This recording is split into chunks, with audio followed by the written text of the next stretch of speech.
The coffee shop smelled like desperation and broken dreams. At least that's what I told myself as I sat across from the man who might be my salvation or my doom. The classified ad had been vague, almost suspiciously so, buried in the back pages of a regional newspaper I'd never heard of. Remote mountain cabin maintenance, 3-month contract. Must be comfortable with isolation. Excellent compensation. Serious inquiries only. After 6 months of unemployment, with my biology degree feeling more worthless than the paper it was printed on, and student loan payments that made my stomach churn every time I checked my bank account, serious inquiry was an understatement. I was desperate. Mr. Davies, I presume. The man across from me extended a weathered hand. He looked to be in his 50s, with the kind of deep-set wrinkles that came from squinting against mountain sun and the tired eyes of someone who'd seen too much. I'm Hendricks. Thank you for meeting me on such short notice. I shook his hand, noting the calluses and the way his fingers lingered just a moment too long, as if he were studying me. Thank you for the opportunity, sir. Though I have to admit, the job description was pretty minimal. Hendricks smiled, but it didn't reach his eyes. That's intentional, son. The work we do requires a certain type of person, someone who can handle being alone, really alone, for extended periods. Tell me about yourself. I gave him the sanitized version. Recent graduate, outdoor experience, reliable worker. I didn't mention the anxiety attacks that had started after graduation, or how my girlfriend had left because she couldn't handle dating someone with no direction.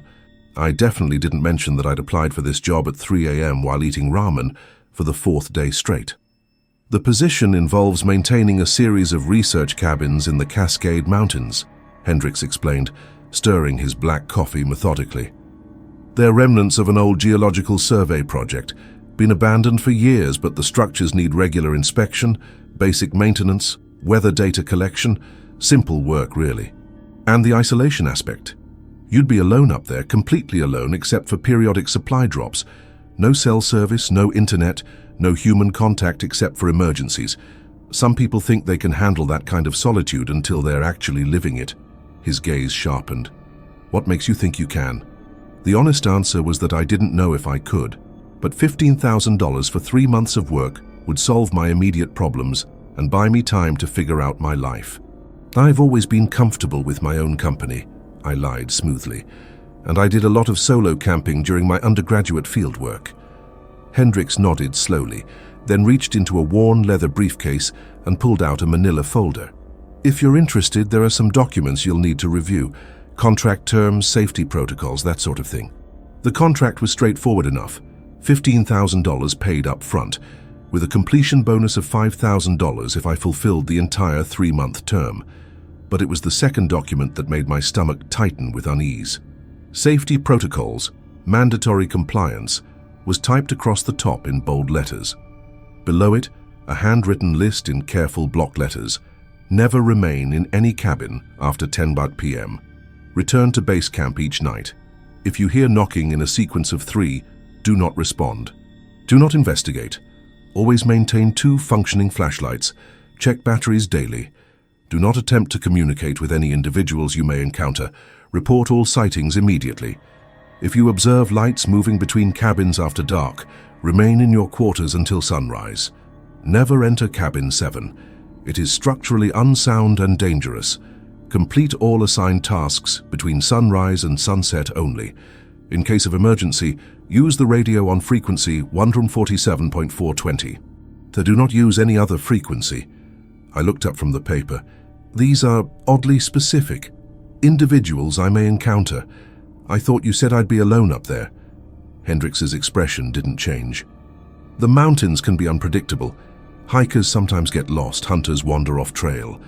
These protocols have been developed over years of experience to ensure your safety and theirs. And the cabin restrictions? The timing requirements? Mountain weather changes fast. Those cabins weren't designed for overnight occupation. Heating systems are unreliable. Structural integrity is questionable in some cases. Better to be safe. He paused, studying my face. I know it seems excessive, but everyone who's worked this contract successfully has followed these protocols exactly. Everyone who didn't, well, Let's just say we learned the importance of these rules the hard way. The way he said the hard way sent a chill down my spine, but the thought of making rent next month and having money for groceries overrode my anxiety. When would I start? If you sign today, transport leaves tomorrow morning. Helicopter pickup from the municipal airport. You'll be briefed on your specific duties once you're on site. Hendrik slid a pen across the table. I should mention, once you're up there, you're committed to the full term. No early departures except for genuine medical emergencies.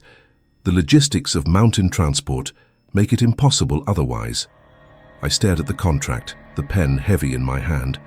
Every rational part of my brain was screaming that this was wrong, that legitimate jobs didn't come with cryptic safety protocols and mysterious employers who met you in dingy coffee shops. But my bank account was screaming louder. One more thing, Hendrik said, almost as an afterthought. You mentioned being alone up there, and mostly that's true. But there is one other person, Maya. She's been working the site for about 2 years now, doing sample collection and basic research. Keeps to herself mostly, but she knows the area better than anyone. She can answer questions about the day-to-day routine. Relief flooded through me. At least I wouldn't be completely isolated. That's good to know. Just remember, Hendrik's voice dropped lower, Maya's been following these protocols longer than anyone. If she tells you something about safety or procedure, you listen, without question. Her experience might be the difference between completing your contract and... He left the sentence hanging. I signed the contract with hands that trembled slightly, whether from caffeine or nerves, I couldn't tell. Hendricks immediately pulled out an envelope and counted out $15,000 in cash, more money than I'd held in my hands since... ever. Congratulations, Mr. Davies. Transport picks you up at 7 a.m. sharp. Terminal B. Look for the pilot named Rodriguez. Pack light. We provide all necessary equipment up there. He stood to leave, then paused. Oh, and Davies. Those protocols aren't suggestions. They're not guidelines. They're rules that keep you alive. Remember that. As I watched him walk away, the envelope of cash felt heavier than it should have. I read through the safety protocols one more time, my eyes lingering on rule number 6. Never enter cabin 7. It is structurally unsound and dangerous. Something about that rule felt different from the others, more final, more serious. I spent that night lying awake, alternating between excitement about solving my financial problems and a growing sense of dread about what I'd gotten myself into.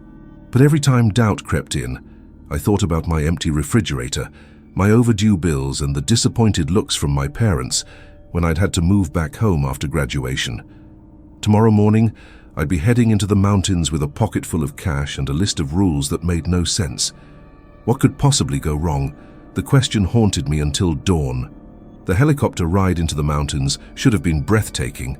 Should have been the kind of experience I'd remember fondly for years to come.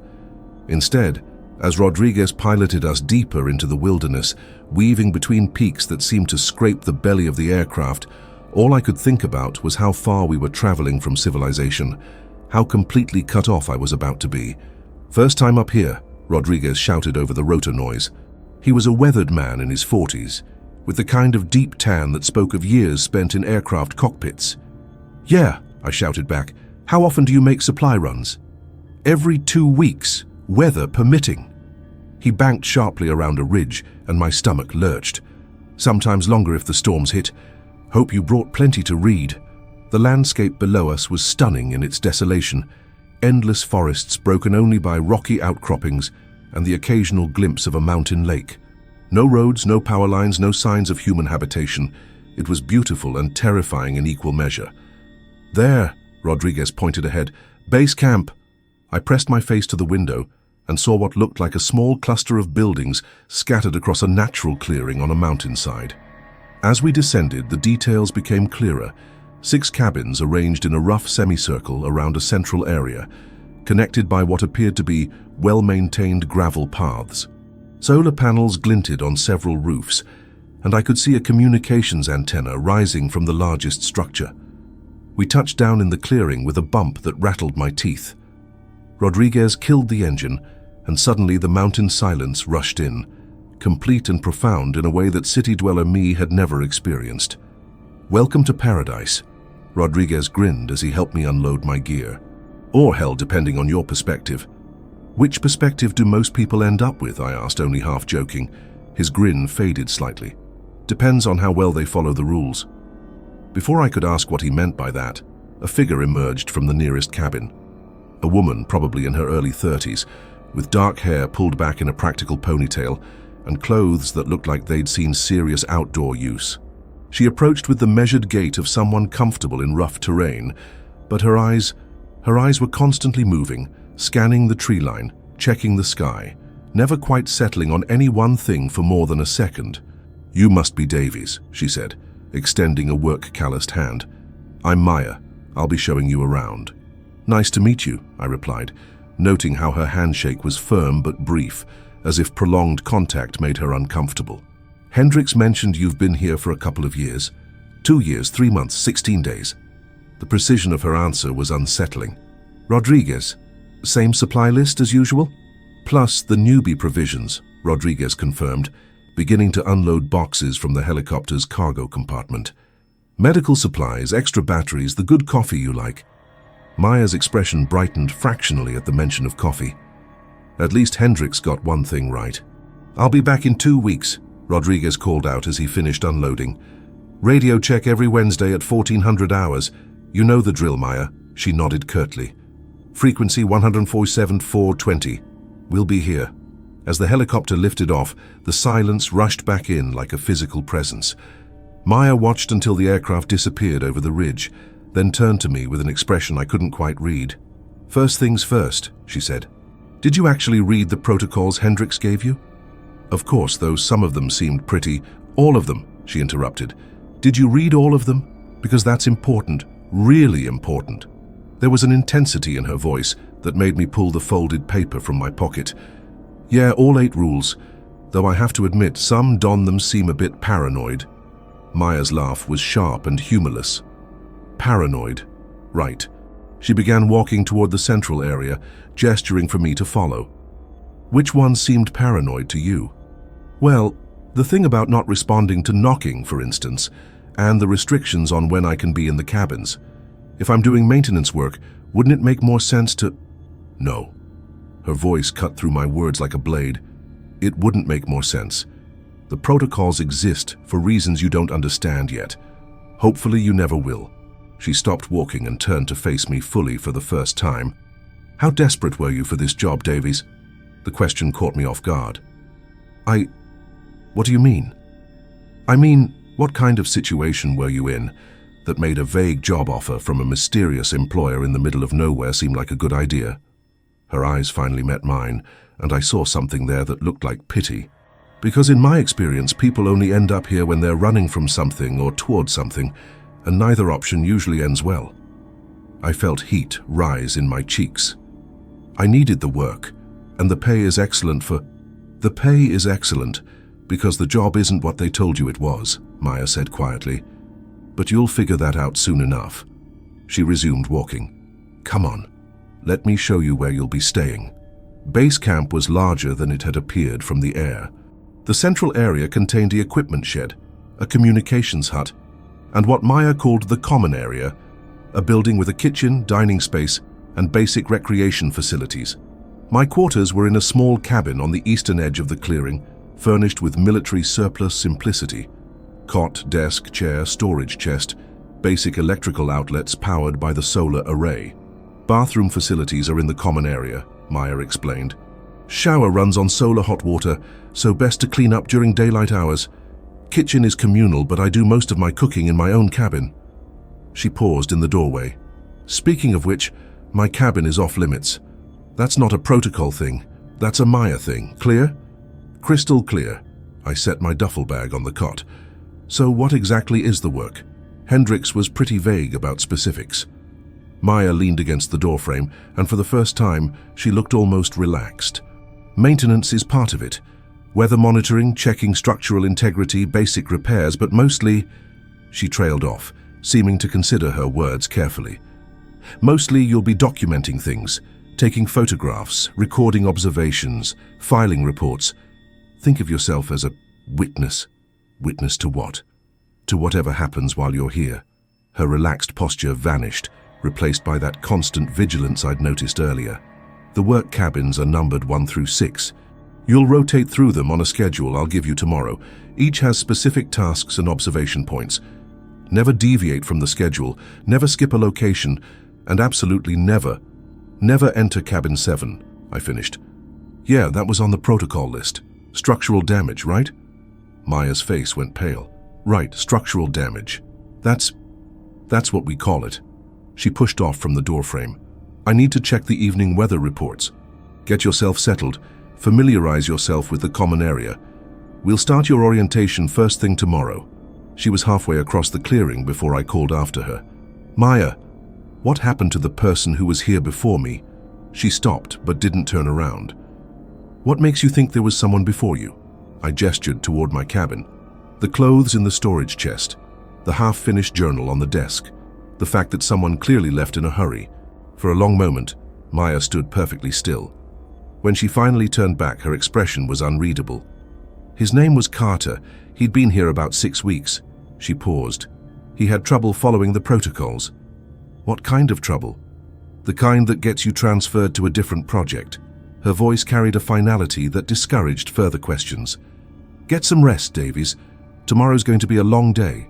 That evening, as I unpacked my gear and tried to make the sparse cabin feel like home, I found myself examining Carter's abandoned belongings more carefully. The clothes were good quality outdoor gear, barely worn.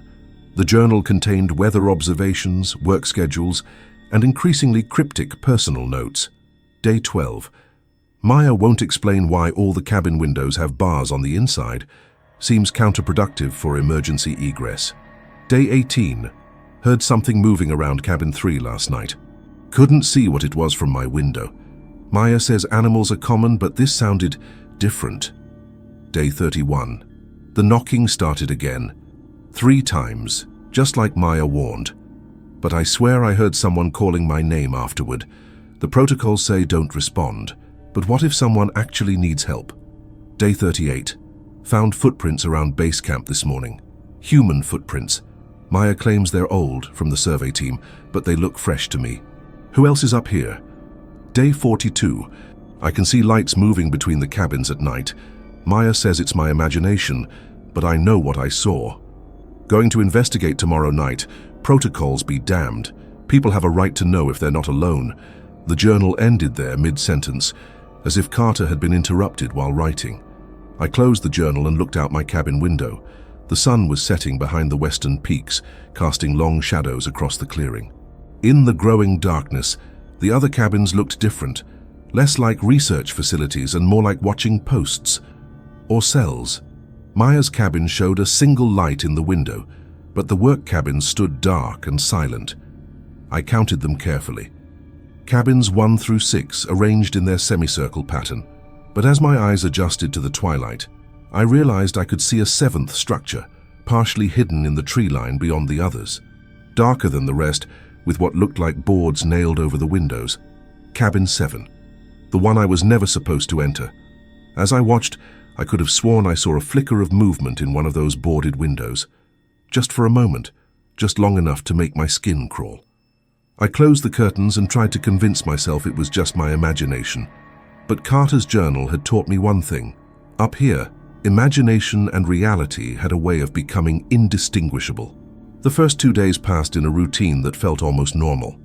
Maya had given me a detailed schedule that rotated me through cabins 1 through 6, each with specific tasks: checking weather instruments, photographing structural details, recording temperature and humidity readings, documenting any changes or anomalies. The work was methodical and oddly soothing, exactly the kind of systematic data collection that my biology background had prepared me for. Maya kept her distance, appearing only to answer direct questions or provide clarification on procedures. She moved through the camp with the efficiency of someone who had reduced every action to its most essential components, wasting no motion, no time, no words. I began to understand that her 2-year tenure here had transformed her into something more like a piece of equipment than a person, perfectly calibrated for survival in this environment. On the morning of my 3rd day, as I prepared to spend the day at cabin 4, she approached me with what appeared to be genuine concern. "You're adapting well," she said, though her tone suggested this wasn't entirely a compliment. "Better than most newcomers, but adaptation can be dangerous up here. It can make you complacent." "I'm just following the schedule you gave me," I replied, shouldering my pack of instruments and supplies. "Same routine every day." "That's good. Routine is safety." "But," she paused, studying my face with those perpetually scanning eyes, "tonight's going to be different. I can feel it." "Different how?" Maya looked toward the tree line, where morning mist still clung to the darker spaces between the pines. "Weather's changing. Barometric pressure's been dropping all week. Sometimes that brings visitors." "Visitors?" My heart rate picked up. "What kind of visitors?" "The kind that test whether you really understand the protocols." She met my eyes directly for the first time since my arrival. "Tonight, when you're at cabin 4, you might hear knocking. 3 knocks, repeated at intervals. Do you remember what the protocol says about that? Don't respond. Don't investigate." I recited the rule automatically, though my voice sounded less confident than I'd intended. "That's right. But Davies," her voice dropped to barely above a whisper, "it's going to be hard. Harder than you think. Because whoever's doing the knocking is going to sound like they need help. They're going to sound scared or hurt or lost. Every instinct you have is going to tell you to open that door. But I shouldn't. You absolutely shouldn't, because the thing that's knocking isn't what it's pretending to be." Maya's expression hardened. Carter thought he could handle it. He thought he was strong enough to resist. He was wrong. The mention of my predecessor sent a chill down my spine. What exactly happened to Carter? "He opened the door," Maya said simply, "and after that he wasn't Carter anymore. Not really." Before I could ask what she meant by that, she was walking away, leaving me with more questions than answers and a growing sense of dread about the coming night. Cabin 4 sat about 300 yards northeast of base camp, connected by a well-maintained gravel path that wound through a stand of Douglas firs. Like the others, it was a simple structure. Single-room, solar-powered lighting, basic furniture, and windows equipped with those unsettling interior bars that Maya still refused to explain. I spent the day following my assigned tasks, calibrating the weather station, photographing foundation integrity, updating maintenance logs. Normal work that felt increasingly surreal given Maya's warning. As afternoon stretched toward evening, I found myself checking my watch obsessively, dreading the approach of darkness. By 6 p.m., long shadows were stretching across the clearing around the cabin. By 7 p.m., the forest beyond the windows had become an impenetrable wall of darkness. I had moved my work to the small table near the center of the room, positioning myself where I could see all the windows while remaining as far as possible from the door. The knocking came at 9:45 p.m. 3 distinct raps on the door, spaced exactly 2 seconds apart. I froze, my pen hovering over the weather log I'd been updating. The sound was unmistakably human, knuckles on wood, not a branch or an animal. Silence stretched for maybe 30 seconds, then the pattern repeated. 3 knocks, 2-second intervals, deliberate and patient. My training told me to ignore it, but every social instinct I possessed screamed that someone was asking for help. In the wilderness, you didn't ignore people in distress. You didn't leave someone outside in the cold and dark. The 3rd repetition of knocks was followed by a voice. "Hello? Is someone there?" "I'm lost." It was a woman's voice, thin and frightened, with the kind of exhaustion that comes from hours of wandering in difficult terrain. My hand moved toward the door handle before I caught myself. "Please, I saw your light. I've been walking since this morning. My GPS died and I can't find the trail." I gripped the edge of the table, forcing myself to remain seated. Maya had been clear. Don't respond. Don't investigate. But the voice sounded so genuinely distressed. "I'm really cold. I just need to warm up for a few minutes. Maybe use your radio to call for help." The reasonable request made it even harder to resist. This was exactly what any lost hiker would ask for, basic shelter and communication access. How could I sit here and let someone suffer when I had the power to help? "Please, I know someone's in there. I can see your shadow moving around." That detail sent ice through my veins. I hadn't been moving around. I'd been sitting perfectly still at the table. But if someone was outside, they would indeed be able to see my silhouette against the lit interior. The accuracy of the observation made the voice seem more real, more trustworthy. 3 more knocks. The same pattern. My name is Sarah. Sarah Chen. I'm a graduate student at the University of Washington. I was doing research on old-growth forest ecology when I got separated from my group. The specificity was compelling. Not just a name, but background information, a plausible reason for being in the wilderness. I found myself halfway out of my chair before forcing myself back down. I have my student ID if you want to see it. Look, I know this is strange, but I really need help. Silence stretched for several minutes. I began to hope that whoever it was had given up and moved on. Then the voice came again, and this time it sounded different, less frightened, more knowing. You're following the rules, aren't you? That's good. Maya told you not to answer. Maya told you not to open the door. My blood turned to ice water. How could a lost hiker know about Maya? How could they know about the protocols? But here's what Maya didn't tell you, the voice continued, and now it sounded almost conversational. She didn't tell you what happens to people who follow the rules. She didn't tell you why she's really here. She didn't tell you what happened to all the others before Carter. The knocking resumed, but now it was different. Not 3 knocks, a steady rhythmic pounding that sounded less like a request for entry and more like an attempt to break down the door. Maya's been here for 2 years, 3 months, 16 days, the voice said, raising its volume to compete with the pounding. Do you know why she counts so precisely? Because that's how long it takes. That's how long it takes to break someone down completely, to make them into something useful. I backed away from the door, my chair scraping loudly against the floor. The pounding intensified, and I could see the door frame vibrating with each impact. Carter lasted 42 days before he opened the door. How long do you think you'll last, Davies? The use of my name made my knees buckle. I grabbed the edge of the table for support, my mind racing. How could this thing, whatever it was, know my name? Maya could have told someone, but who and why? The protocols aren't protecting you, the voice continued. They're conditioning you. Every night you resist, every rule you follow, every fear you overcome, it's all data, all part of the process. The pounding stopped abruptly, leaving a silence so complete it felt oppressive. I strained to hear any sound of movement outside, but there was nothing. No footsteps retreating, no branches breaking, no sign that anyone had ever been there. Then, barely audible, came a sound that made my hair stand on end. Soft laughter, fading away as if whoever was making it was walking slowly back into the forest. I remained frozen at the table until my watch showed 10 cows p.m. exactly. Then, as if some internal timer had gone off, I suddenly felt safe to move again. I approached the door cautiously and peered through the small window beside it. Nothing.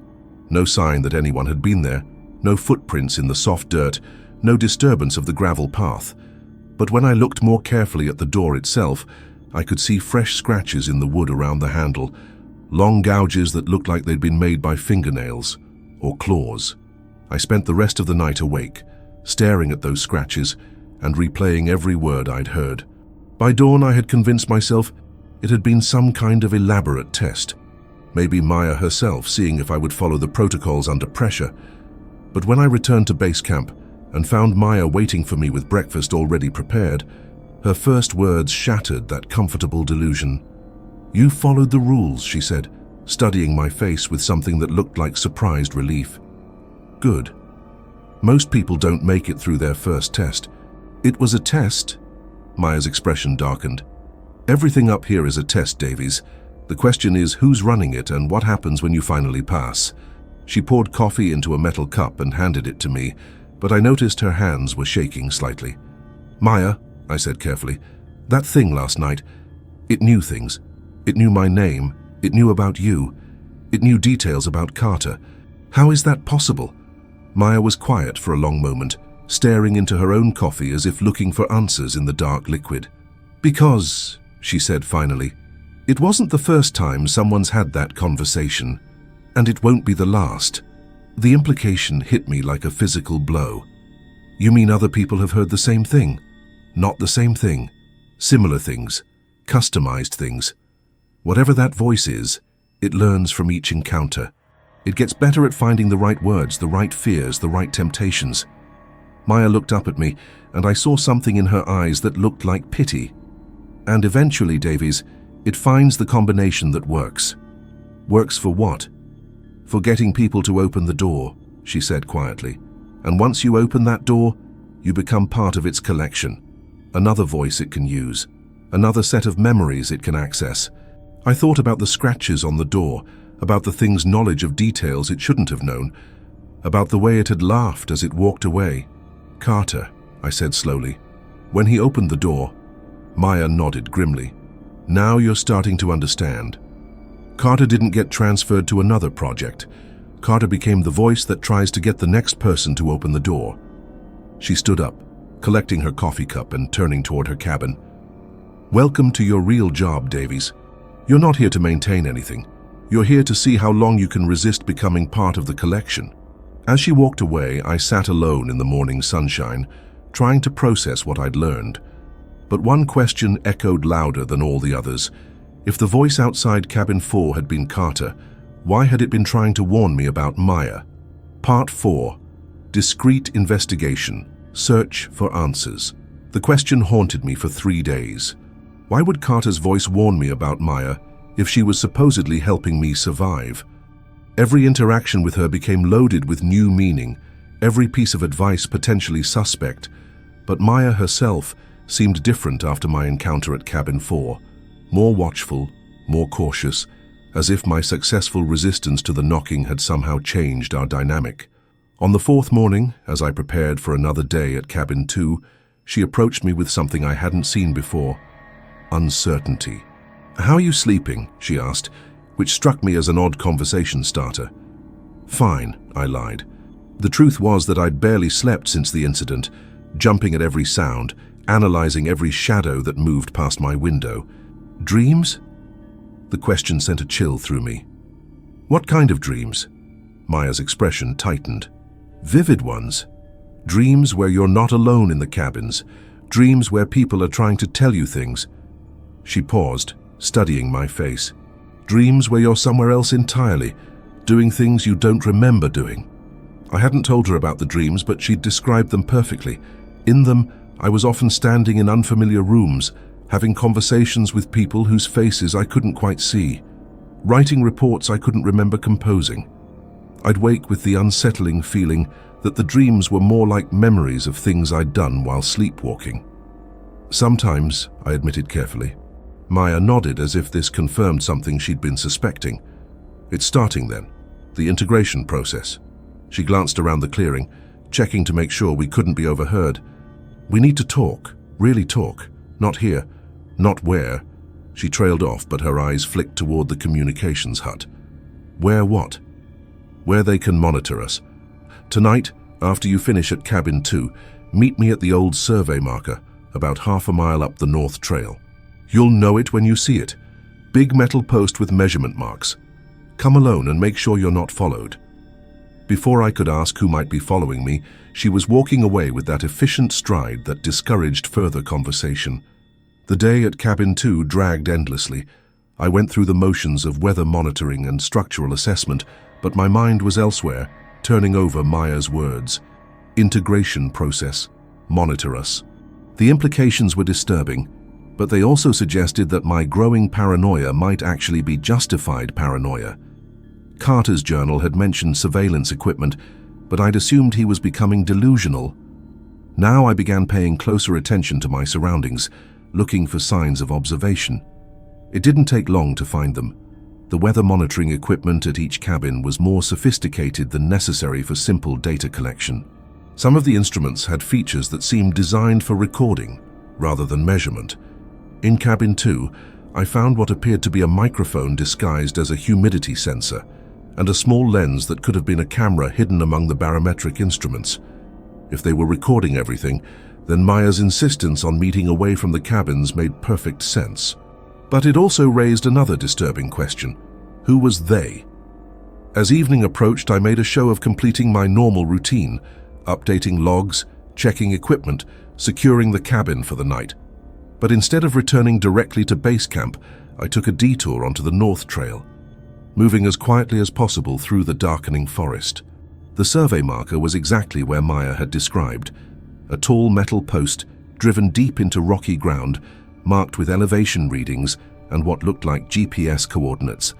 Maya was already there, standing in the shadows of a large pine tree, every line of her body tense with alertness. "You came," she said, and I heard relief in her voice. "You said we needed to talk. So talk." Maya glanced around one more time, then moved closer, lowering her voice to barely above a whisper. "How much do you know about psychological research, behavioral conditioning?" "Some basic stuff from undergraduate psychology classes." "Why?" "Because that's what this is. All of it.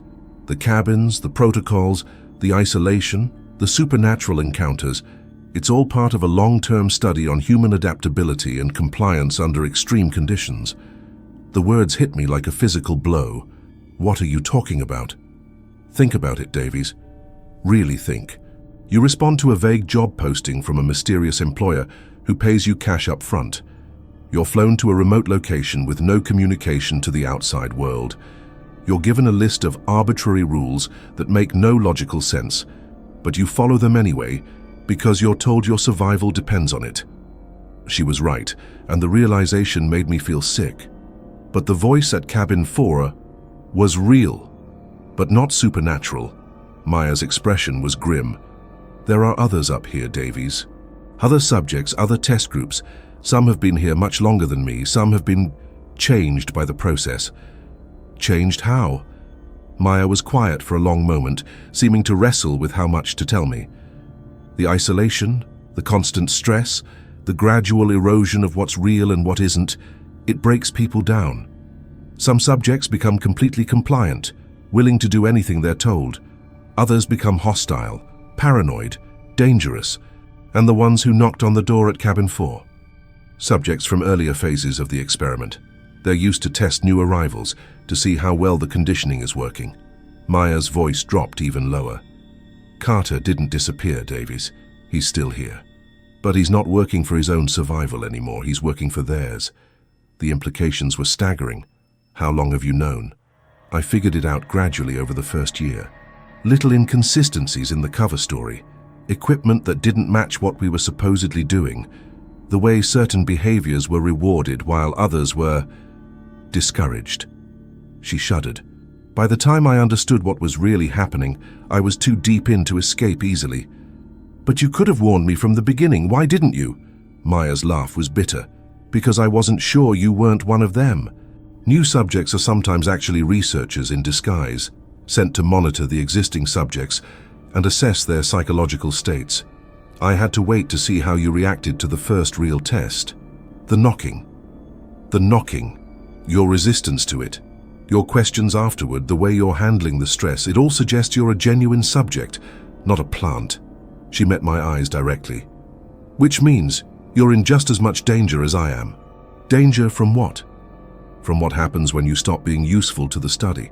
From what happens when you either break completely or become too aware of what's happening." Maya's voice carried a weight of terrible knowledge. "There are protocols for subjects who become non-compliant, Davies. Termination protocols." The word hung in the air between us like a death sentence. I thought about Rodriguez's comment about people ending up with different perspectives on whether this place was paradise or hell. I thought about Carter's increasingly paranoid journal entries and about the way Maya counted her days here with such precision. "What do you know about Hendricks?" I asked. "He's not the person in charge, if that's what you're asking. He's more like a talent scout. He identifies people who fit the psychological profile they're looking for. Desperate, isolated, with few social connections, who would notice if they disappeared." The description fit me perfectly, and we both knew it. "So what do we do?" Maya looked toward the dark bulk of the mountains surrounding us. "We survive. We follow the protocols just enough to avoid triggering their intervention. But we stay alert. We gather information, and we look for opportunities." "Opportunities for what?" "To get proof of what's happening here. To get word to the outside world, to make sure this program can't continue destroying people." Her expression hardened with determination. "I've been working on it for months, documenting everything I can, trying to piece together the full scope of the operation. And It's bigger than just this site, Davies. Much bigger. This is just one facility in a network of psychological research stations. There are others like us in different locations, undergoing different types of conditioning. She paused. The question is, are you willing to help me expose it? The smart answer would have been no. The safe answer would have been to focus on surviving my 3 months and getting out with my pay and my sanity intact. But looking at Maya, really looking at her, I could see what 2 years of this treatment had done to her. The constant vigilance, the paranoia, the way she'd been systematically isolated and psychologically manipulated.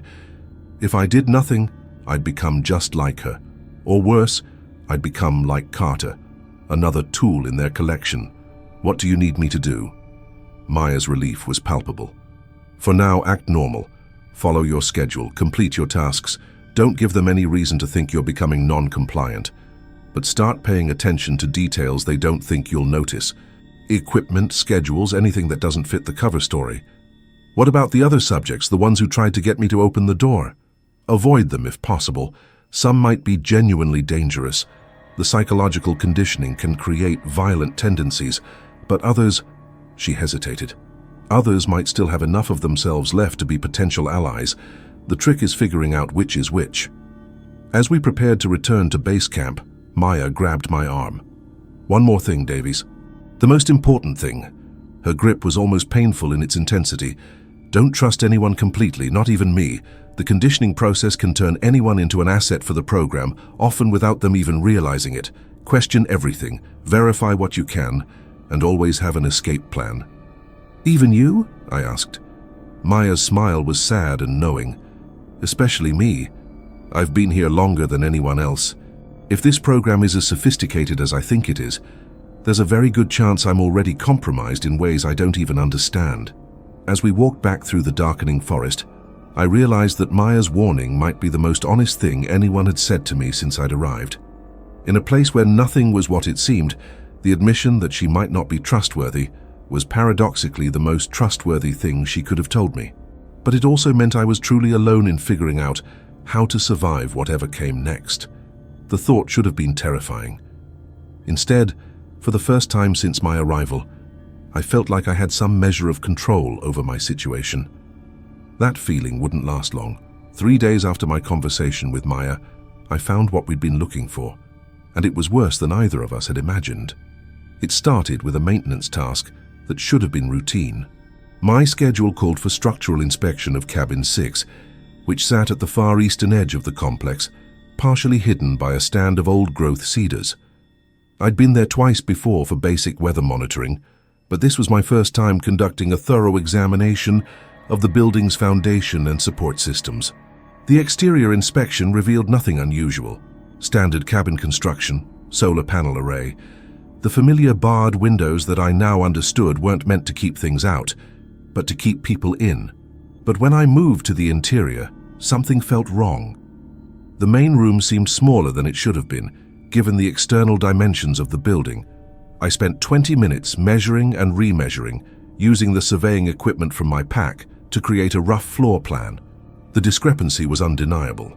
The interior was approximately 8 feet shorter than the exterior walls would suggest. Somewhere in Cabin 6, there was hidden space. Maya had told me to pay attention to details that didn't fit the cover story. This definitely qualified. I began a systematic search, running my hands along the walls, checking for seams or inconsistencies in the wood paneling. The back wall, which should have been the boundary between the interior and the forest beyond, sounded hollow when I knocked on it. More telling, the electrical conduit that fed the cabin's lighting system disappeared into that wall and didn't emerge on the other side. It took me another hour to find the mechanism. A section of wall paneling that looked identical to the rest was actually hinged, secured by a magnetic lock that disengaged when pressure was applied to a specific spot near the floor. The hidden door swung inward with a soft click, revealing a space that shouldn't have existed. The hidden room was larger than the main cabin, extending back into what I'd assumed was solid forest. But more disturbing than its size was its contents. Banks of electronic equipment lined the walls, servers, monitoring stations, communications arrays, and what appeared to be video editing and audio processing equipment. Multiple screens showed live feeds from cameras throughout the complex, including several angles I recognized as views from inside the cabins I'd been working in. But the cameras weren't just in the cabins. There were feeds from the forest paths, the common areas, even what appeared to be Maya's private cabin. Every movement, every conversation, every moment of privacy I'd thought I had since arriving had been recorded and monitored. That was disturbing enough, but it wasn't the worst discovery. Along the far wall, dozens of filing cabinets contained what appeared to be psychological profiles and experimental records.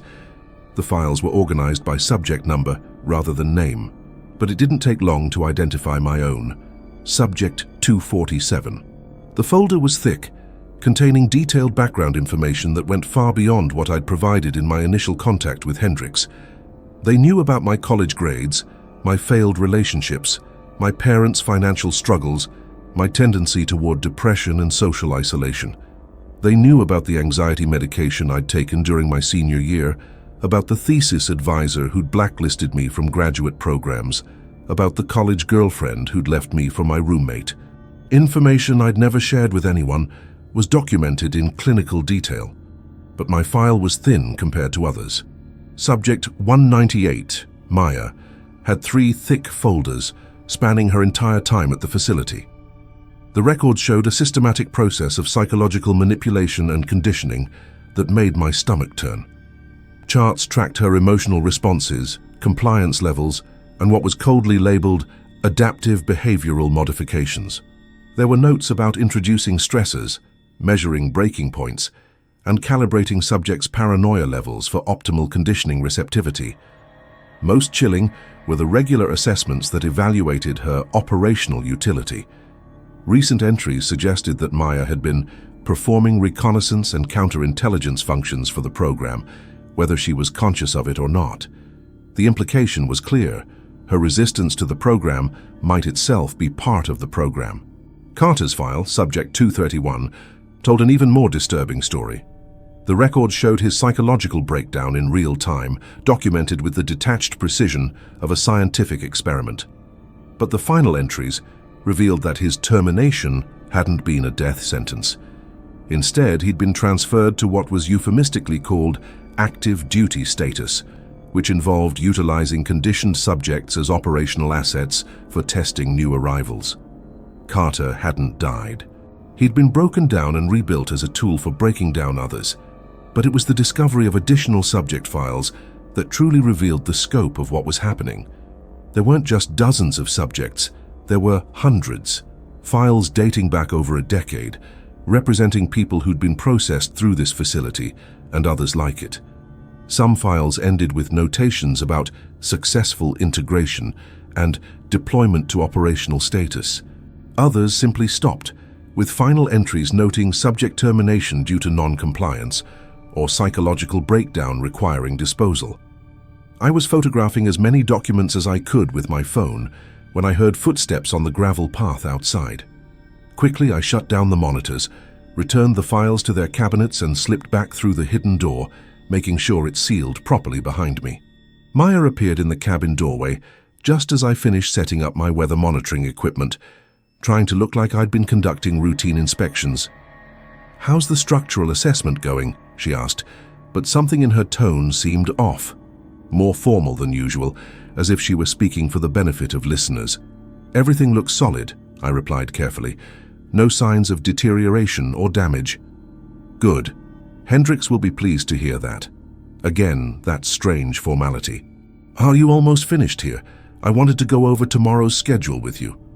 As we walked back toward base camp, I found myself analyzing every word of our conversation, looking for signs that Maya might be playing a role for the surveillance systems. Had she known about the hidden room? Had she been testing to see if I would find it? Was her entire persona as a fellow victim just another layer of the psychological manipulation? But then, as we passed the equipment shed, Maya stumbled slightly, catching herself against the building's wall. When she straightened up, she gave me a look that lasted just a fraction of a second longer than natural. And in that look, I saw fear. Real, undisguised terror. She knew something was wrong. Whether she was aware of the specific surveillance or not, She understood that our situation had changed, that the danger was escalating. That evening, I lay awake in my cabin, staring at the ceiling and trying to process what I'd discovered. The hidden room proved that Maya had been right about the nature of the program, but it also suggested that our resistance might be futile. How could we fight an operation that had been studying and manipulating people like us for over a decade? How could we trust any of our own thoughts or decisions when everything we did was being monitored and analyzed? But the files had also revealed something else: weakness in the system. Not all subjects were broken successfully. Some had found ways to resist, to maintain their sense of self despite the conditioning. A few had even managed to escape, though their files ended without details about how they'd accomplished it. More importantly, the program's reliance on secrecy made it vulnerable. If word got out about what was happening here, if concrete evidence reached the right people, the entire operation could be shut down. The question was, could I get that evidence to the outside world without becoming another terminated subject in the process? As I lay there planning my next moves, I became aware of a sound outside my cabin. Soft footsteps circling the building, pausing at each window, moving with the deliberate patience of someone conducting a surveillance check. I remained perfectly still, listening as the footsteps completed their circuit and moved on to the next cabin. Whoever was walking around base camp in the middle of the night wasn't trying to hide their presence.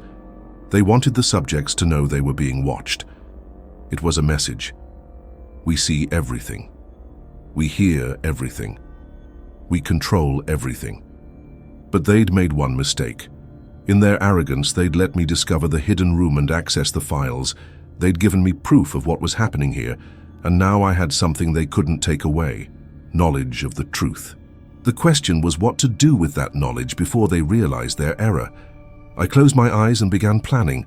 Maya had been right about one thing: we needed to get word to the outside world. But she'd been wrong about something else.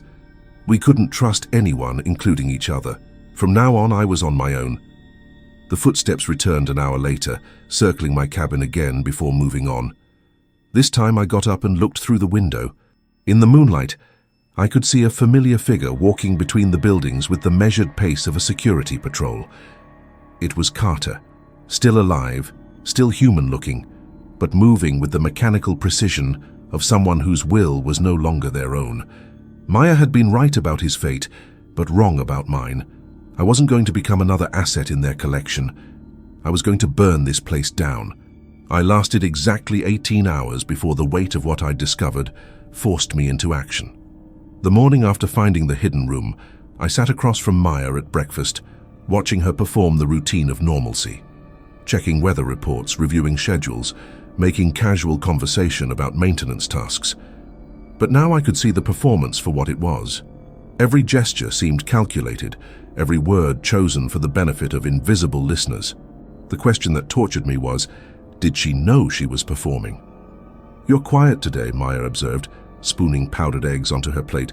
"Everything all right?" "Just thinking about the structural assessment yesterday. Found some interesting details." Her fork paused halfway to her mouth. The hesitation lasted less than a second, but it was enough to confirm my suspicions. She knew about the hidden room. Anything I should be concerned about? The question was perfectly innocent, exactly what someone would ask about a routine inspection. But Maya's eyes, those constantly scanning, perpetually alert eyes, were asking something entirely different. They were asking how much I'd seen, how much I understood, and whether I was about to become a problem that needed to be solved. "Maybe we should discuss it privately," I said carefully. "After I finish today's work." Maya nodded, but I caught the micro-expression that flashed across her face before she controlled it. Fear. Not the fear of discovery, but the fear of someone who'd been caught in a lie and wasn't sure how to proceed. The day dragged endlessly.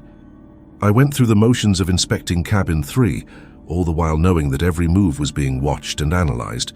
But I also knew that somewhere in the hidden surveillance room, people were trying to determine what I'd discovered and how dangerous I'd become to their operation. By late afternoon, I'd made my decision.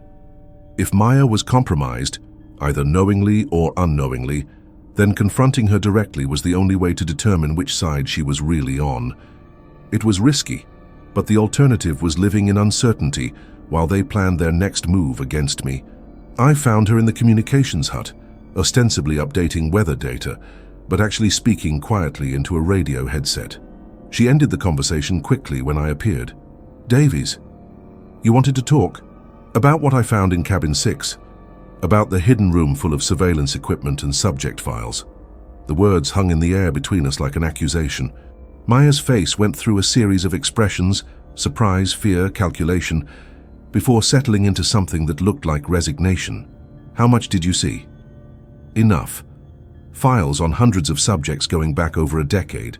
Video feeds from every cabin, every path, every supposedly private space. Psychological profiles that go way beyond anything we provided during recruitment." I stepped closer, studying her reaction. "And enough to know that you've been here a lot longer than 2 years." Maya closed her eyes for a moment, and when she opened them, something fundamental had changed. The constant vigilance was gone, replaced by exhaustion so profound it seemed to age her years in seconds. "My real name isn't Maya," she said quietly. "It's Dr. Sarah Chen. I'm a behavioral psychologist who was brought here 3 years ago as part of the research team."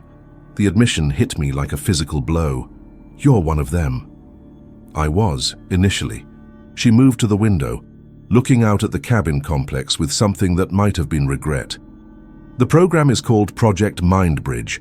It's a joint military-civilian initiative designed to study human resilience and compliance under extreme psychological pressure. The ultimate goal is to develop techniques for creating perfectly obedient soldiers and intelligence assets. And you helped design it." "I helped design the early phases, yes, before I understood what it would become."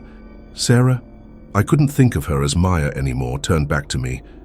"The project started as legitimate research into PTSD treatment and stress inoculation, but it evolved into something much darker." "How dark?" Sarah was quiet for a long moment, seeming to weigh her words carefully. "The subjects aren't volunteers, Davies. They're recruited specifically because they're vulnerable, financially desperate, socially isolated, psychologically fragile. People who won't be missed if something goes wrong. Like me. Like you. Like all of us." She gestured toward the cabin complex. "What you don't understand yet is that everyone here is a subject. The researchers, the support staff, even the project directors. We're all part of the experiment." The implication was staggering. "You mean..." "I mean there is no outside authority running this program. It's become self-sustaining, self-perpetuating. The people who were supposed to be conducting the research have become subjects themselves, conditioned to believe they're still in control, while actually following programming they don't even recognize." I thought about Hendricks, about Rodriguez, about the chain of command that had brought me here. Everyone except the subjects who recognize what's happening and resist it. People like you. Sarah's expression hardened. "And people like me, who helped create the monster and are now trying to destroy it. Is that what you've been doing, trying to destroy it?" "For the past year, yes. Ever since I realized that I'd been conditioned to accept things that my rational mind knew were wrong." She pulled a small device from her pocket, what looked like a modified radio transmitter. "This place isn't just a research facility, Davies. It's a prototype. There are plans to scale up the program, to apply these techniques to larger populations. Prison systems, military units, entire communities." The scope of what she was describing made my head spin. "How is that possible?" "Because it works. The conditioning techniques we've developed here can break down individual will and replace it with programmed compliance in a matter of months. Subjects become completely obedient while believing they're making their own choices." Sarah's voice carried the weight of terrible knowledge. "The people who fund this program see it as the ultimate tool for social control. And you have proof of this?" "Some.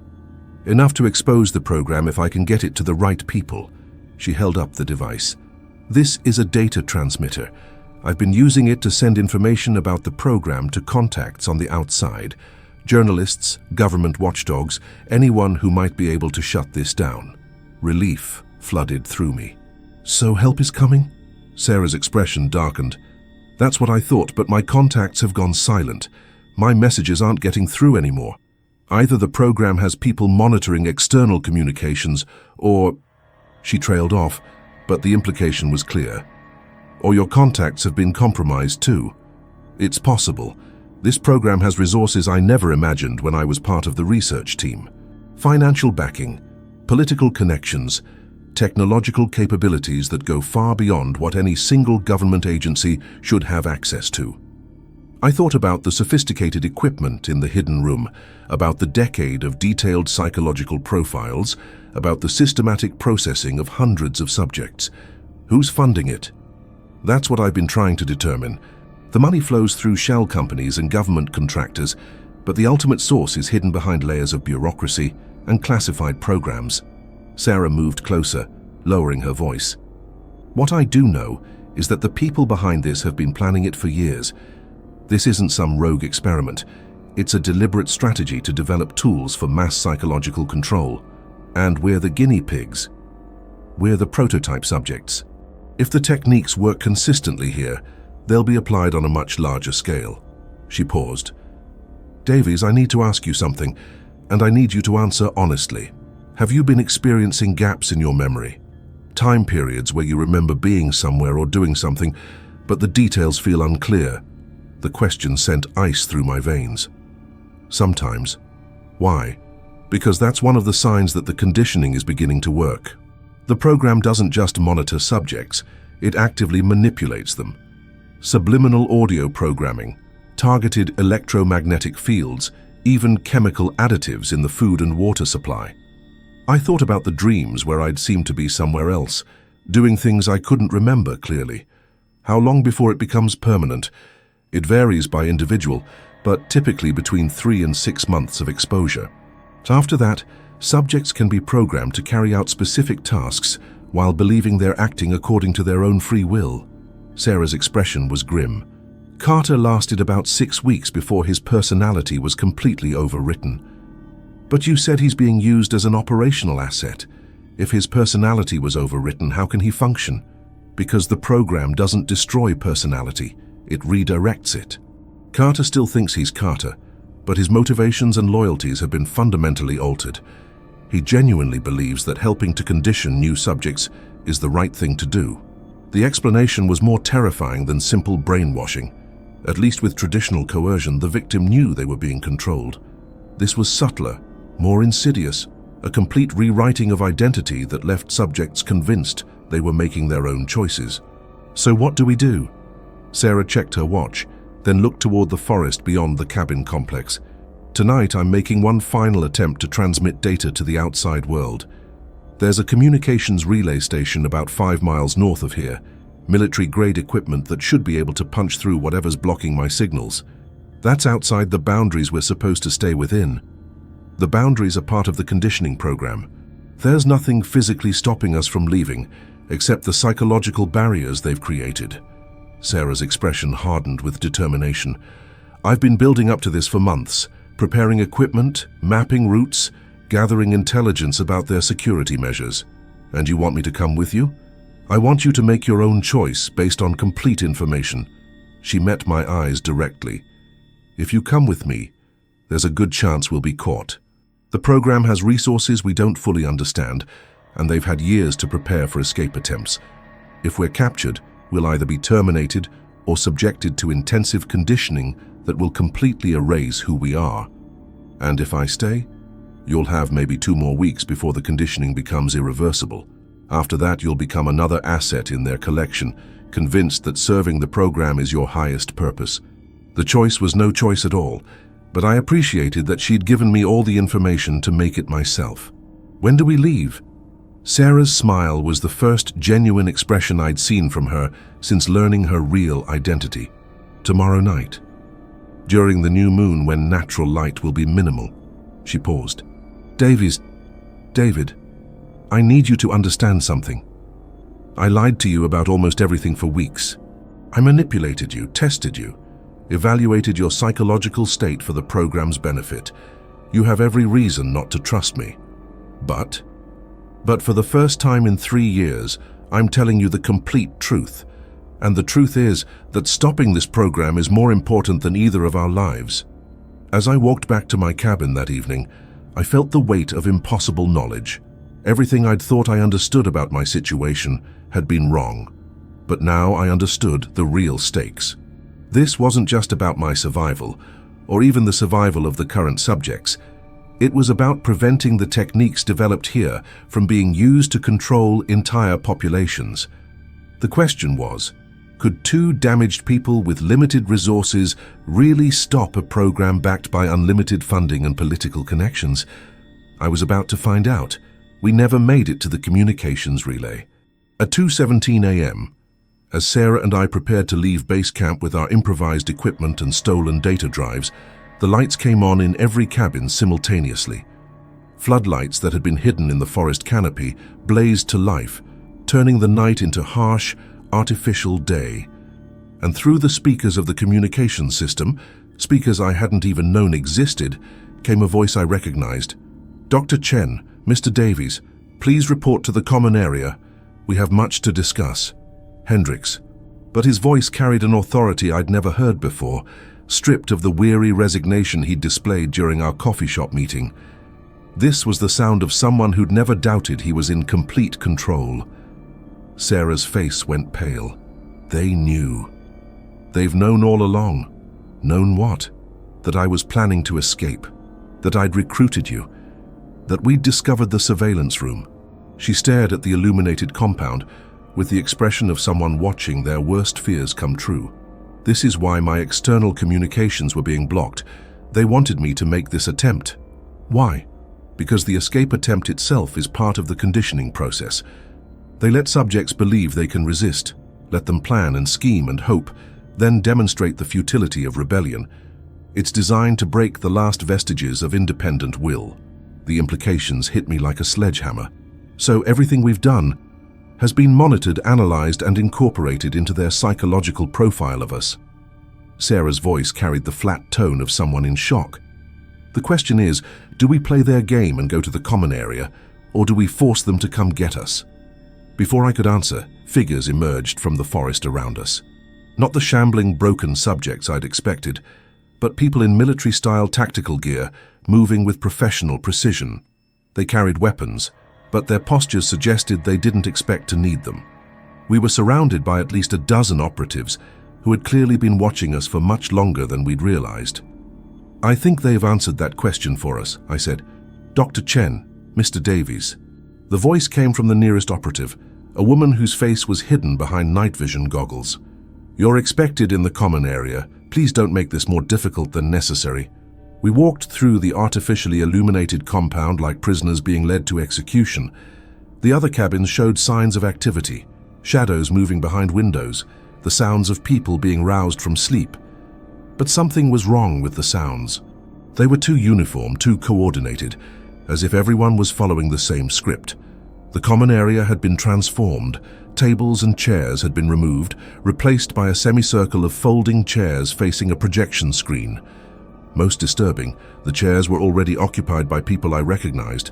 Carter, Rodriguez, the helicopter pilot, even subjects from previous rotations who were supposed to have been transferred or terminated. They sat with perfect posture, hands folded in their laps, staring straight ahead with expressions of polite attention. When Sarah and I entered, they turned their heads in unison to look at us, then returned to their forward-facing positions without a word. "Please take your seats." Hendricks emerged from behind the projection screen, but he looked different now. Gone was the tired, weathered appearance I remembered. His posture was straighter, his clothes were clean and well-fitted, and his eyes held the sharp intelligence of someone who had never been broken by mountain isolation, because he hadn't been a victim at all. "I know you have questions," Hendricks continued, as Sarah and I reluctantly took the two empty chairs clearly designated for us. "And after 3 years of excellent service, Dr. Chen, I believe you've earned the right to understand the full scope of what you've been contributing to." Sarah's voice was tight with controlled rage. "Service? I've been fighting this program for over a year." Hendricks smiled with what appeared to be genuine warmth. "Yes, you have, and your resistance has provided invaluable data about the psychological processes involved in rejection and reintegration. Your escape attempts, your recruitment of Mr. Davies, your systematic gathering of intelligence, all of it has been not just permitted but encouraged. That's impossible. I found hidden equipment, stole classified files. You found equipment we wanted you to find. You stole files we wanted you to steal. And most importantly, you provided us with a perfect case study of how intelligent, well-educated subjects respond to the controlled revelation of truth. Hendricks gestured to the assembled subjects. Everyone here has gone through the same process, Dr. Chen. The discovery, the resistance, the attempted escape, and finally, the acceptance. I looked around at the other subjects with new understanding. They weren't broken or brainwashed in any obvious way. They looked alert, engaged, even content. But there was something missing from their expressions, some spark of individual will that had been quietly extinguished. The early phases of Project Mindbridge relied on crude coercion, Hendricks continued, beginning to pace in front of the projection screen. Physical intimidation, chemical manipulation, traditional brainwashing techniques. But we discovered that subjects conditioned through those methods were unreliable. They required constant monitoring and frequently experienced psychological breakdown. The screen behind him came to life, showing what appeared to be a presentation slide titled Mindbridge Evolution, From Compliance to Convergence. The breakthrough came when we realized that true conditioning couldn't be imposed from outside. It had to grow from within. Subjects had to choose their own subjugation, convince themselves that serving the program was their highest purpose. "And how do you make people choose slavery?" Sarah asked, though her voice carried less defiance than it had moments before. "By making them believe they're fighting it," Hendricks replied simply. "By creating a psychological environment where resistance feels meaningful while actually serving the program's goals. Every attempt to escape, every act of rebellion, every moment of defiance becomes data that helps us refine the process." The slides changed, showing psychological profiles and behavioral analysis charts. I recognized some of the data from the files I'd discovered in Cabin 6. "Dr. Chen, your year of resistance has provided us with detailed information about how subjects with scientific training respond to systematic revelation of truth. Mr. Davies, your recruitment and integration process has given us valuable insights into how newer subjects can be influenced by the apparent rebellion of established ones." I felt something cold settle in my stomach. "You're saying our entire relationship was orchestrated?" "Not orchestrated, guided. Doctor, Chen's genuine desire to rebel made her the perfect unwitting recruiter. Your genuine desire to understand the truth made you the perfect subject for her to recruit." Hendricks paused at the projection controls. "The beauty of the current system is that everyone involved believes they're acting according to their own free will. But what's the end goal?" Sarah demanded. "You can't condition the entire population using isolated mountain facilities." Hendricks' smile widened. "Can't we? Let me show you the true scope of Project Mindbridge." The screen changed to display a map of North America, dotted with hundreds of red markers. Each marker was labeled with what appeared to be facility codes and operational status indicators. 147 active sites across the United States and Canada, Hendricks announced, each one processing subjects using techniques refined here and at sister facilities. But that's just the beginning. The map zoomed out to show the entire world, revealing thousands of markers across every continent. The techniques developed in Project Mindbridge are being deployed through existing institutions, prison systems, military training programs, corporate management development, even university research projects. Millions of people are being processed through conditioning programs without ever realizing it. The scope was staggering. I thought about my own recruitment process, about how natural it had seemed to respond to that classified ad. How many other desperate people had made the same choice? "The subjects in this room represent the culmination of our research," Hendricks continued. "You've all gone through the complete cycle: recruitment, conditioning, resistance, and finally, integration. You understand the truth about the program, but you've also come to understand why it's necessary." "Necessary for what?" I asked, though I was beginning to suspect the answer. "For human survival, for the prevention of war, poverty, crime, and social instability, for the creation of a world where every individual acts in harmony with the collective good." Hendricks' voice carried the fervor of a true believer. "Free will is an evolutionary accident, Mr. Davies, a quirk of consciousness that has outlived its usefulness. Humanity's future depends on transcending the chaos of individual choice. I looked at the faces around me, Carter, Rodriguez, the other subjects who had supposedly been terminated for non-compliance. They were nodding along with Hendricks' words, their expressions showing what appeared to be genuine agreement. "You're insane," Sarah said, but her voice lacked conviction. "Am I? Look around you, Dr. Chen. Every person in this room was once as resistant as you are now. They fought the program, tried to escape, believed they could maintain their independence, but eventually they all came to understand the same truth you're beginning to grasp." "What truth?" "That resistance is futile not because we force compliance, but because compliance is the natural state. Free will is exhausting, Dr. Chen.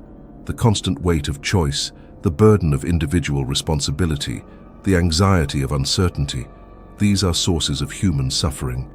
We're offering liberation from that suffering." I felt something shift in my own thinking, a subtle relaxation of the mental tension I'd been carrying since my arrival. The idea of simply accepting guidance, of letting someone else make the difficult decisions, had an undeniable appeal. "No," I said, more to myself than to Hendricks. "That's the conditioning talking."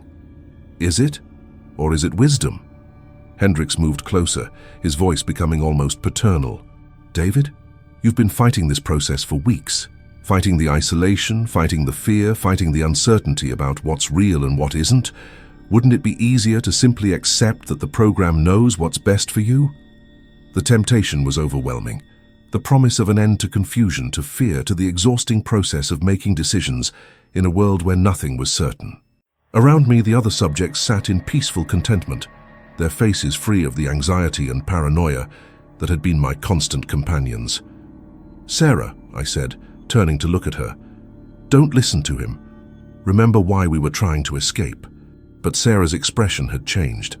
The fierce determination I'd seen in her was fading, replaced by something that looked almost relieved. "Maybe he's right," she said quietly. "Maybe we've been fighting something that's actually trying to help us. That's the conditioning, Sarah. That's exactly what he wants you to think." "Or maybe," she replied, "the conditioning is helping me see clearly for the first time in months." I realized with growing horror that I was losing her. Worse, I could feel the same insidious logic working on my own mind, offering the seductive promise of surrender. Hendricks returned to the front of the room, gesturing to the assembled subjects. "This is what integration looks like, David.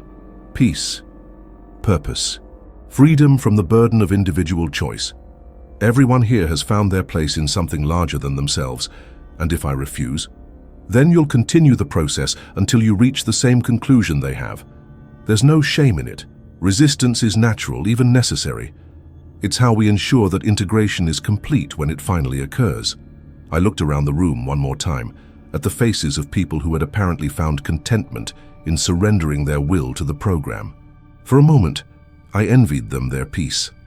Then I thought about the map Hendricks had shown us, about the millions of people being processed through similar programs, about a world where individual choice had been quietly eliminated in favor of collective compliance. "How long?" I asked. "How long what? How long until there's no one left who remembers what it was like to be free?" Hendricks considered the question seriously. "Another generation, perhaps two. Long enough for the transition to be complete, but not so long that we risk a resurgence of chaotic individualism." The casual way he discussed the elimination of human free will made my decision for me. "Then I guess I'll keep fighting." Hendricks nodded as if he'd expected this response. "Of course you will. And your continued resistance will provide valuable data for processing other subjects with similar psychological profiles." He gestured to the tactical operatives who moved forward to escort me back to my cabin. "Sweet dreams, David. Tomorrow we begin the next phase of your conditioning." As they led me away, I caught one last glimpse of Sarah sitting peacefully among the other integrated subjects, her face showing the same serene contentment that had replaced their individual will. I was truly alone now, and the program had just revealed that my resistance was exactly what they wanted. The question was, how do you fight a system that gains strength from every act of rebellion? They didn't take me back to my cabin. Instead, the tactical operatives escorted me to a section of the compound I'd never seen before, a series of reinforced buildings hidden behind the tree line beyond Cabin 7. The structures looked more like a military installation than research facilities, complete with guard towers, razor wire, and the kind of heavy security that suggested whatever happened here was meant to stay secret. "Welcome to Integration Phase 3, one of the operatives said as we approached a building marked with nothing but the number 12. "Most subjects never see this part of the facility." "Lucky me." The operative's laugh was genuinely amused. "You might change your mind about that." The interior of Building 12 was sterile and clinical, white walls, fluorescent lighting, and the antiseptic smell of a medical facility. But instead of being led to a cell or interrogation room, I was taken to what appeared to be a comfortable lounge area with couches, a kitchenette, and even a small library. "Your temporary quarters," the operative explained. "You'll be joined by others shortly." "Others?" "Subjects who've reached similar points in their conditioning process. Think of it as specialized group therapy." They left me alone in the lounge, though I had no doubt I was still being monitored. I spent the first hour exploring my new environment, looking for surveillance equipment, escape routes, anything that might give me an advantage. What I found instead was evidence that this room had been occupied recently by other people. Books with notes in the margins, half-finished crossword puzzles, personal items left on tables. The first person to join me arrived around dawn.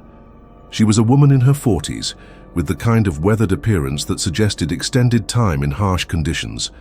When she saw me, her expression shifted from wariness to something that might have been relief. "You must be the new addition," she said, extending her hand. "I'm Dr. Rebecca Martinez, formerly of Stanford Research Institute, currently a guest of Project Mindbridge. David Davies, formerly unemployed biology graduate, currently trying to figure out what the hell is happening here." Rebecca's laugh was sharp and bitter. "That makes two of us. How long have you been in the program?" "About 3 weeks. You?" 8 months. Though I only learned the truth about what was happening 6 weeks ago." She settled into one of the chairs, studying my face with the analytical gaze of someone trained in psychological evaluation. "They told you about the global scope, the millions of subjects being processed." "Yeah, along with the cheerful news that resistance is exactly what they want from us." "Frustrating, isn't it? Knowing that every act of defiance just provides them with more data." Rebecca pulled a notebook from her pocket and began sketching something that looked like an organizational chart. "But here's what they didn't tell you. The system has vulnerabilities." My heart rate picked up. "What kind of vulnerabilities?" "The kind that come from trying to manage a program this size and complexity. You can't process millions of people through psychological conditioning without creating opportunities for error, oversight, and internal resistance." Before she could elaborate, we were joined by 2 more people.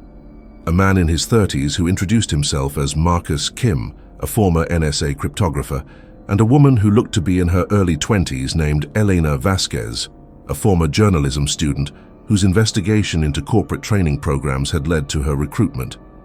"Great," Marcus said when he saw me. "Another fresh face. Let me guess. They just revealed the global scope of the program and you're wondering how the hell we're supposed to fight something this big." "That's about the size of it." "Good. That means you're still thinking rationally." Marcus took a seat across from me, his expression serious. "The people who get sent to Integration Phase 3 are the ones who maintain logical thinking processes despite extended conditioning. We're the ones they can't break through normal procedures." Elena leaned forward, her young face showing the kind of intensity I associated with investigative journalists. "But we're also the ones who've learned enough about the program to potentially damage it. That's why we're here together. They're hoping group dynamics will succeed where individual conditioning failed. Or," Rebecca added quietly, "they're planning to eliminate us entirely once they've extracted whatever useful information we might have." The thought sent a chill through me. "How long have you all been here?" "I arrived 2 days ago," Elena said. "Marcus has been here a week, Rebecca almost 2 weeks. Based on what we've observed, subjects don't stay in Phase 3 indefinitely." "What happens to them?" The 3 exchanged looks that suggested they'd already discussed this question extensively. "We're not sure," Marcus replied, "but we've noticed that the security around this building increases over time. More guards, more surveillance, more restrictions on movement. It suggests that whatever comes after Phase 3 isn't something they want other subjects to witness. Rebecca showed me her notebook, which contained detailed observations about the facility's routines, personnel schedules, and security patterns. We've been working together to map out the structure of the program as much as possible. The more we understand about how it operates, the better our chances of finding a weakness. And what have you found? Several things, Elena said, pulling out her own notes. First, the program is heavily dependent on psychological manipulation rather than physical coercion. That means it's vulnerable to subjects who maintain emotional stability and logical thinking. Second, Marcus continued, the integration of subjects into existing institutions requires constant communication between facilities. That creates opportunities for intercepting information and potentially disrupting operations. Third, Rebecca concluded, the program's greatest strength, its vast scope, is also its greatest weakness. Something this big requires enormous resources and coordination. If we could expose it publicly, the logistics alone would make it difficult to maintain. I felt a spark of hope for the first time since the revelation in the common area. So what's the plan? That's what we've been working on, Elena said. Each of us has skills that complement the others. Rebecca understands the psychological aspects of the program. Marcus knows about communications and encryption. I have experience with investigative techniques and media contacts. And what do I bring to the team? Rebecca smiled grimly. Fresh perspective. You're the only one who's seen the recent evolution of their techniques. Plus, you were recruited through their current standard process, which gives us insight into how they're identifying and targeting new subjects. Marcus pulled out a hand-drawn map of the facility. Here's what we know about the layout. The main compound where you were staying is just the public face of the operation. The real center of the program is here, in this secured area. Building 15 contains what appears to be the primary communications center. Building 17 houses the main servers, where they store subject data and program protocols. And Building 19, Elena added, seems to be where they conduct the final stages of integration for subjects who can't be processed through normal conditioning. You mean termination? We think so, but we're not certain. What we do know is that subjects taken to Building 19 are never seen again. The implications were clear. We were probably looking at a timeline measured in days rather than weeks. So what do we do? I asked. Rebecca closed her notebook and looked at each of us in turn. We do something they're not expecting. Instead of trying to escape individually, we work together to gather definitive proof of the program's existence and scope. Evidence that can't be dismissed or covered up. And then we find a way to transmit that evidence to people who can act on it. Media contacts, government oversight committees, international human rights organizations. The more widely the information is distributed, the harder it becomes to suppress. Marcus nodded agreement. The key is simultaneity. If we can hit multiple targets at once, expose the program through several channels simultaneously, they won't be able to contain the damage through their usual methods. Elena's expression was determined but realistic. It's a long shot. We're talking about taking on an operation with virtually unlimited resources and political connections. But it's better than just waiting here until they decide we're too dangerous to keep alive. I thought about Sarah, sitting peacefully among the integrated subjects, her fierce intelligence redirected towards serving the program that had destroyed her autonomy. I thought about the map showing thousands of facilities worldwide, about millions of people being quietly processed into compliance. Count me in, I said. What do you need me to do? Help us gather intelligence, Rebecca replied. They'll probably return you to the main compound tomorrow, maintaining the pretense that this is all part of your normal conditioning process. While you're there, we need you to observe and document everything you can about their operations. Marcus handed me a small device that looked like a modified smartphone. This is a data collector. It'll record audio, video, and electronic signatures from any monitoring equipment you encounter. But be careful. If they discover it, our entire operation is compromised. What about the rest of you? Elena smiled with something that looked like professional excitement. We're going to do what we do best. Rebecca's going to analyze the psychological profiles of key personnel to identify potential allies or sources of information. Marcus is going to work on penetrating their communication systems. And I'm going to investigate the funding and organizational structure to identify pressure points we can exploit. And if we get caught? The question hung in the air for a moment before Rebecca answered. Then at least we'll have died trying to do something meaningful, instead of just letting them erase us piece by piece. It wasn't the most encouraging pep talk I'd ever heard, but it was honest. And after weeks of feeling like I was fighting an unwinnable battle against an incomprehensible enemy, having allies, even desperate ones facing impossible odds, felt like a victory in itself. How do we stay in contact? Marcus pointed to a schedule written on the wall. Exercise periods, meal times, medical evaluations, they're all opportunities for brief communication. We'll use a simple code system based on book references from the library here. As if summoned by our planning session, the sound of approaching footsteps echoed from the corridor outside. We quickly dispersed around the lounge, adopting casual postures that suggested we'd been doing nothing more than getting acquainted. The door opened to reveal Hendrix, accompanied by 2 guards and someone I didn't recognize. A woman in her 50s wearing a lab coat and carrying a tablet computer. "Good morning," Hendrix said, with that same paternal warmth I'd learned to distrust. "I see you've met your fellow Phase 3 participants. Excellent. Dr. Morrison here will be conducting your psychological evaluations this morning." The woman with the tablet stepped forward, her expression professionally neutral. "We'll be starting with individual sessions in about an hour. Please use this time to relax and prepare yourselves for what will be a rather intensive process." As they left, I caught Elena's eye. She gave an almost imperceptible nod toward the bookshelf, confirming that our communication system was already in place. For the first time since learning the scope of Project Mindbridge, I felt like I was part of a real resistance rather than just a single person raging against an unstoppable machine. The question was, would it be enough? The psychological evaluation with Dr. Morrison lasted 4 hours and felt like a surgical procedure conducted on my consciousness. She probed every memory, every fear, every moment of doubt I'd experienced since arriving at the facility. But thanks to Rebecca's coaching, I was prepared for her techniques, the leading questions designed to create false memories, the subtle suggestions meant to undermine my confidence in my own perceptions, the gradual erosion of the boundary between what I'd experienced and what I'd imagined. "You seem remarkably resilient, Mr. Davies," Dr. Morrison concluded as our session ended. "Most subjects at your stage of conditioning show significantly more psychological fragmentation. Maybe I'm just stubborn." Her smile was clinical and cold. "Stubbornness can be redirected, Mr. Davies. It's simply a matter of finding the right pressure points." As promised, they returned me to the main compound that evening, maintaining the illusion that my time in Phase 3 had been a routine evaluation. But everything looked different now. I could see the subtle signs of surveillance and control that had been invisible before. The positioning of guards disguised as maintenance workers, the strategic placement of cameras and listening devices, the careful management of subject movement through scheduled activities.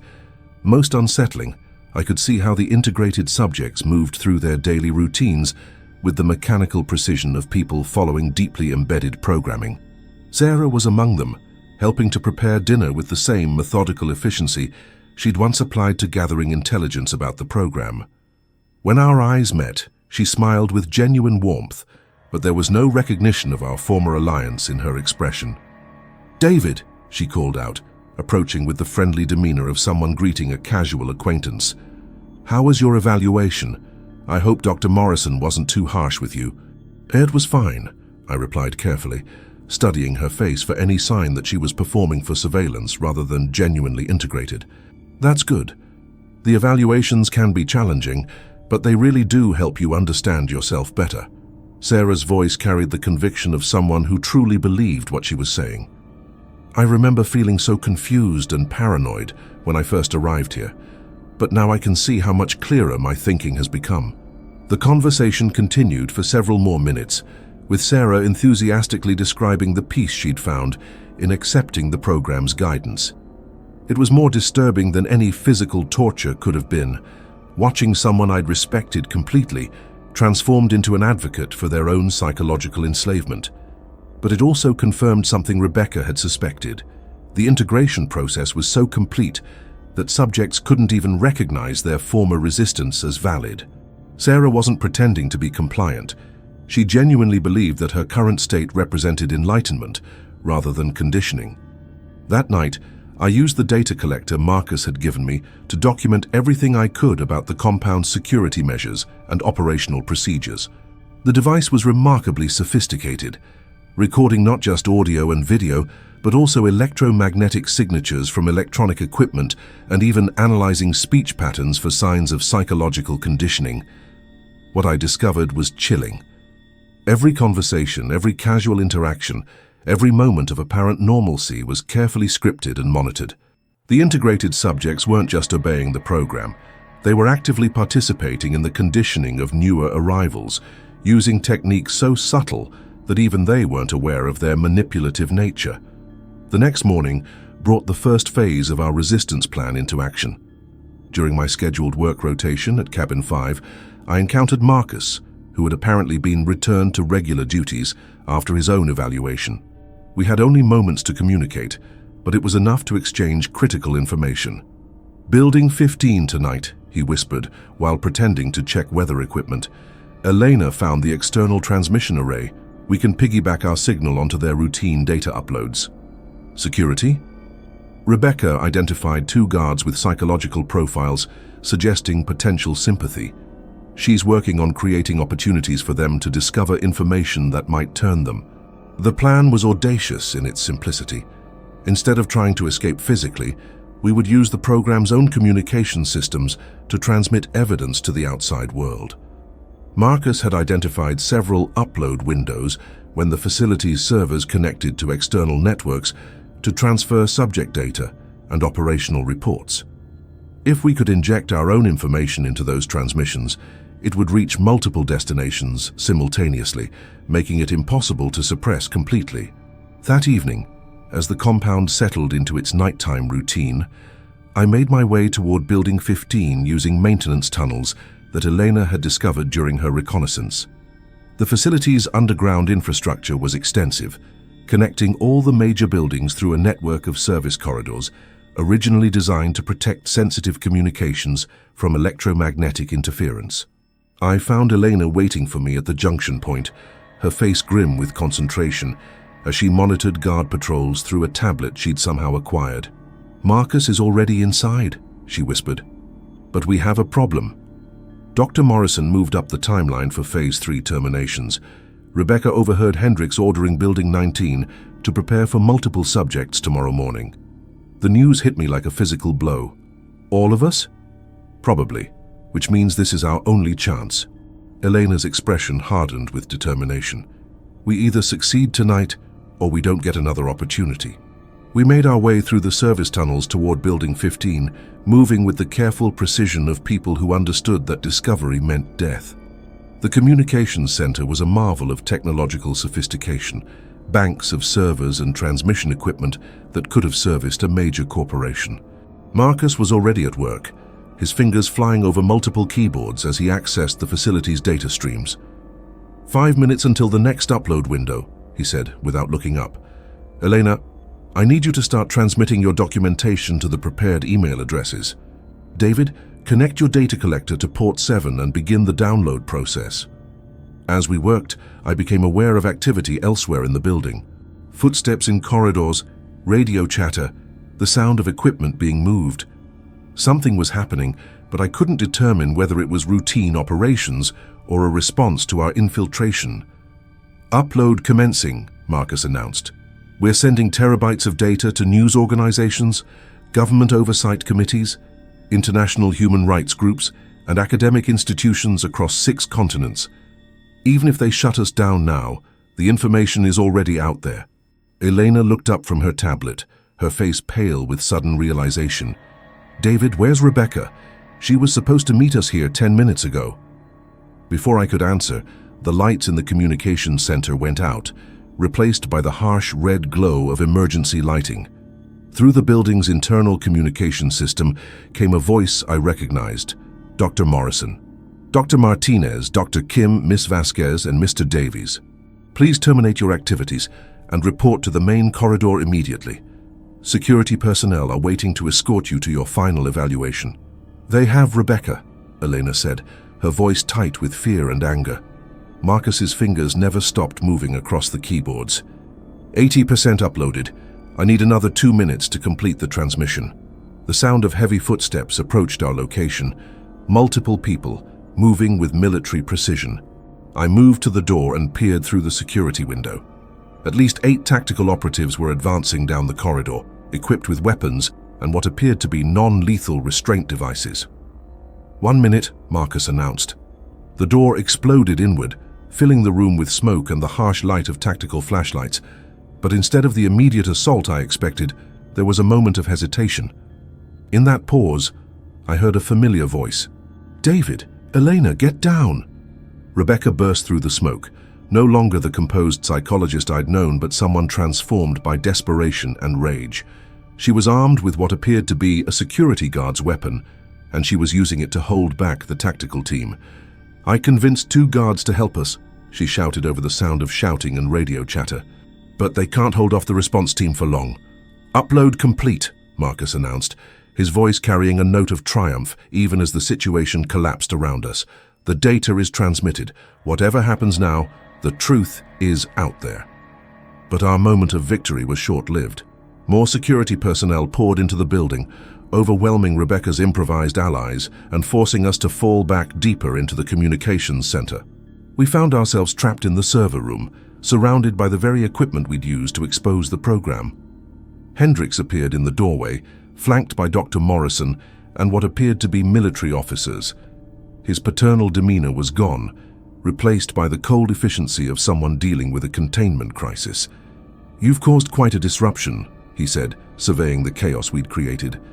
"But ultimately, it changes nothing. Communications can be monitored and intercepted. Recipients can be contacted and persuaded to ignore what they've received. Evidence can be discredited, and witnesses can be managed." "Maybe," Elena replied, blood streaming from a cut on her forehead. "But we've documented everything. The scope of the program, the locations of facilities, the names of personnel, the methods used for conditioning. Even if you suppress 90% of what we transmitted, 10% getting through is enough to start an investigation." "Doctor." Morrison stepped forward, her tablet already displaying what appeared to be psychological profiles. "The subjects have demonstrated remarkable resilience and coordination. Their resistance patterns could provide valuable data for refining conditioning protocols at other facilities." "No," Hendricks said firmly. "They've become too dangerous to maintain, even for research purposes. Initiate termination protocols immediately." Marcus laughed, a sound that carried both hysteria and defiance. "You're too late. The data streams are already being analyzed by investigative journalists and human rights organizations. Your little program is about to become very public knowledge." "We'll see about that," Hendricks replied, but I caught something in his expression, a flicker of uncertainty that suggested our actions had indeed created problems he hadn't anticipated. As the security team moved to restrain us, I realized that our desperate gambit had accomplished something unprecedented. For the first time since Project Mindbridge began, the people running it weren't completely confident of their control. Whether that would be enough to bring down the program remained to be seen, but at least we died fighting rather than surrendering our will to become tools of oppression. The last thing I saw before the restraint devices activated was Elena's face, bloodied but defiant, mouthing words I couldn't hear but understood perfectly. We did it. Whether we'd actually succeeded would depend on what happened to the information we'd transmitted. But for the first time in weeks, I felt something I'd almost forgotten, hope that human free will might survive after all. I woke up strapped to a medical gurney in what appeared to be a sterile examination room. The restraints were professional grade, the kind used in psychiatric facilities to prevent self-harm, and my body felt sluggish in a way that suggested I'd been sedated. Through the small window in the door, I could see a corridor lined with similar rooms, each presumably containing one of my former allies. The first sign that our plan might have worked came from the chaos I could hear beyond the medical wing. Raised voices, running footsteps, radio chatter that sounded more urgent than routine. Whatever information Marcus had transmitted was apparently creating the kind of problems that required immediate damage control. Dr. Morrison appeared in my doorway after what felt like hours. Her usual clinical composure replaced by barely controlled irritation. She was accompanied by 2 guards and someone I didn't recognize, a man in an expensive suit who looked like he belonged in a corporate boardroom rather than a mountain research facility. "Mr. Davies," she said, consulting her tablet, "I need you to understand the gravity of your situation. The data you transmitted has created complications." The man in the suit stepped forward, his expression grim. "My name is Director Walsh. I oversee the administrative aspects of Project Mindbridge." He paused, studying my face with the calculating gaze of someone assessing a business problem. "Your little stunt has forced us to accelerate our timeline significantly." "Good," I managed, my voice hoarse from whatever drugs they'd used to keep me unconscious. Walsh's smile was cold and humorless. "You might not feel that way when you understand the consequences. The information you transmitted is already being analyzed by investigative journalists and government oversight committees. We estimate approximately 72 hours before the first major news story breaks. Sounds like you have a problem." "We have a manageable crisis," Walsh corrected. "One that requires immediate implementation of contingency protocols. Every facility in the network is being evacuated and relocated. Every subject is being transferred to more secure locations. Every piece of evidence is being sanitized or destroyed." The implications hit me like a sledgehammer. Our attempt to expose the program had instead triggered its expansion and dispersion, making it even harder to track and stop. "But there's an opportunity in this crisis, Doctor," Morrison added, her voice taking on the encouraging tone she'd used during my psychological evaluation. "We need test subjects who understand the full scope of the program to help us refine our relocation procedures, subjects who can provide valuable feedback about our security measures and resistance protocols. You want us to help you improve the program that's designed to destroy free will?" Walsh nodded, as if this were a perfectly reasonable request. "In exchange for comfortable accommodations, meaningful work, and the knowledge that you're contributing to humanity's evolutionary advancement, the alternative is immediate termination." Before I could respond, an explosion somewhere in the facility shook the building so violently that ceiling tiles rained down around us. Emergency alarms began wailing, and through the window, I could see smoke rising from the direction of the communications center. "What the hell was that?" Walsh demanded, grabbing his radio. The response crackled with static and panic. "Sir, we have multiple fires in buildings 15 and 17. The server room is completely destroyed. And sir, we can't locate 3 of the Phase 3 subjects." Walsh's face went pale. "Which subjects?" "Martinez, Kim, and Vasquez, sir. Security found their restraints cut and their rooms empty." I felt a surge of hope so intense it was almost painful. Somehow Rebecca, Marcus, and Elena had escaped their medical restraints and were conducting a sabotage operation while I was being interrogated. The explosion suggested they were destroying evidence and equipment that could be used to relocate the program. "Lock down the entire facility," Walsh ordered. "No one enters or leaves until we locate the missing subjects." But even as security teams deployed throughout the compound, I could hear additional explosions echoing through the mountains. My friends weren't just destroying equipment, they were systematically dismantling the infrastructure that made the facility operational. Dr. Morrison grabbed my gurney and began wheeling me toward what appeared to be an emergency evacuation route. "You're being transferred immediately," she announced. "The facility is being abandoned."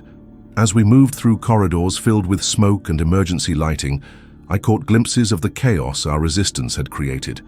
Integrated subjects stood in confused clusters, their programming apparently unable to cope with the breakdown of routine and authority. Guards ran between buildings carrying equipment and files, trying to salvage what they could before the destruction spread further. In the main compound, I saw something that gave me hope. Several of the integrated subjects, including Sarah, were beginning to show signs of confusion and distress that suggested their conditioning might be breaking down under the stress of the emergency. The psychological programming that had made them compliant was apparently dependent on the stable environment the facility provided. "Sarah!" I called out as we passed the group of disoriented subjects. She looked in my direction, and for a moment I saw a flicker of recognition, not the friendly acknowledgement of her integrated persona, but genuine recognition of who I was and what we'd meant to each other. "David?" Her voice carried confusion and growing fear. "What's happening? Where are they taking us?" Before I could answer, Dr. Morrison wheeled me past the group toward a helicopter landing pad where several aircraft were already spooling up their rotors. But as we approached the loading area, another explosion, much closer this time, sent shock waves through the ground that knocked several people off their feet. Through the smoke and chaos, I saw 3 figures running between the buildings with professional precision, carrying what appeared to be military-grade explosive devices. Rebecca, Marcus, and Elena had apparently not only escaped, but had somehow acquired the tools to conduct a systematic demolition of the facility. "The entire infrastructure is compromised," Walsh shouted into his radio over the noise of helicopters and sirens. "Initiate Emergency Protocol 7. Evacuate all personnel and essential materials immediately." But Emergency Protocol 7 was apparently easier to order than to execute. As the evacuation proceeded, it became clear that my friends had planned their sabotage operation with the same systematic approach they'd used for intelligence gathering. Critical systems failed in sequence: communications, power, transportation, and finally the computer systems that contained subject records and programming protocols. In the confusion, something unexpected happened. As Dr. Morrison struggled to load my gurney into one of the helicopters, the restraints that had held me immobile suddenly released. I looked up to see Marcus crouched beside the aircraft, a small electronic device in his hands. "Can you move?" he asked urgently. I tested my limbs, finding that whatever drugs they'd given me were wearing off. "I think so." "Then we need to go. Now." Marcus helped me off the gurney and pointed toward the tree line where I could see Rebecca and Elena waiting. "We've destroyed most of their equipment and records, but we need to get clear before they regroup." As we ran toward the forest, I looked back at the compound that had been my prison for weeks. Multiple buildings were burning. Helicopters were struggling to evacuate personnel and equipment, and the carefully maintained illusion of a peaceful research facility had been shattered completely. But more importantly, I could see that several of the integrated subjects were beginning to break free from their conditioning as the structure that had maintained it collapsed around them. Sarah was among them, helping other confused subjects move away from the burning buildings, with something that looked like her old fierce determination returning. "The question is," Rebecca said, as we reached the relative safety of the forest, "what happens now? We've exposed one facility and disrupted their operations, but there are hundreds of others." Eleanor held up a data storage device she'd apparently salvaged during the sabotage operation. "We have detailed information about the network structure, funding sources, and personnel. Everything we need to track down and expose the other facilities." Marcus checked his communications equipment, then smiled with grim satisfaction. "And we have confirmation that our data transmission worked. I'm receiving acknowledgement signals from news organizations and government agencies across 6 countries. The story is going to break simultaneously on 3 continents." As we made our way deeper into the wilderness, putting distance between ourselves and the burning facility, I realized that our desperate gambit had accomplished something none of us had dared hope for. We'd not only exposed Project Mindbridge, but had potentially crippled its ability to relocate and continue operations. "Where do we go from here?" I asked. Rebecca looked back toward the smoke rising from the compound, her expression mixing satisfaction with determination. "We go public. We testify before congressional committees and international tribunals. We help other survivors identify and locate the remaining facilities. And we make sure," Elena added, "that the people responsible for this program face justice for what they've done to thousands of innocent people." As we walked through the mountain forest toward whatever uncertain future awaited us, I felt something I hadn't experienced since my recruitment: genuine freedom. Not just physical freedom from the facility, but psychological freedom from the fear and manipulation that had defined my existence for weeks. Behind us, Project Mindbridge burned. Ahead of us lay the long, difficult work of ensuring that programs like it could never operate in secret again. But for the first time since accepting Hendrix's job offer in that dingy coffee shop, I was confident that human free will, battered but not broken, would survive to see another day. The question was, how many other secret programs were out there? And how many more people would we need to save before the war for human consciousness was truly one.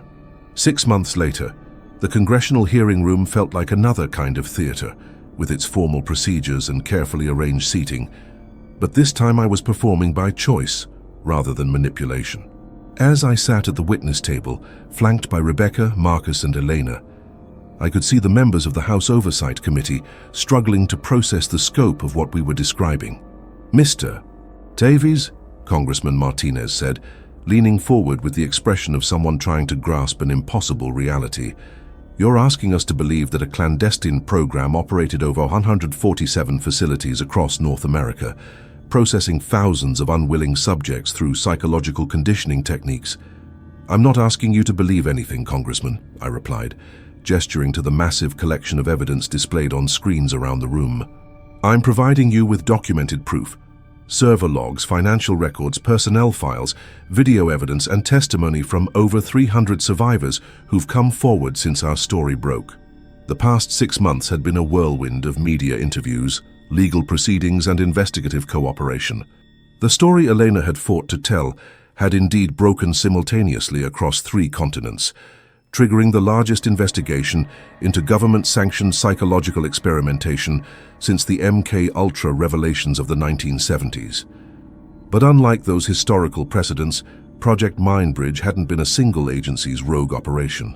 The funding sources Marcus had traced led through a labyrinthine network of defense contractors, private research firms, and international corporations, all coordinated through a consortium that appeared to operate with the tacit approval of multiple governments.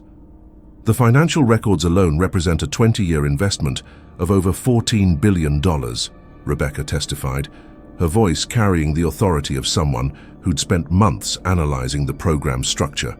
This wasn't a fringe experiment. It was a systematic effort to develop techniques for mass psychological control. Representative Johnson, a former military officer whose own training had apparently included exposure to early Mindbridge techniques, looked visibly shaken. "Dr. Martinez, in your professional opinion, how many people were affected by this program?" "Based on our analysis of the recovered data, we estimate that approximately 50,000 individuals were processed through direct conditioning at the mountain facilities like the one where Mr. Davies was held," Rebecca replied.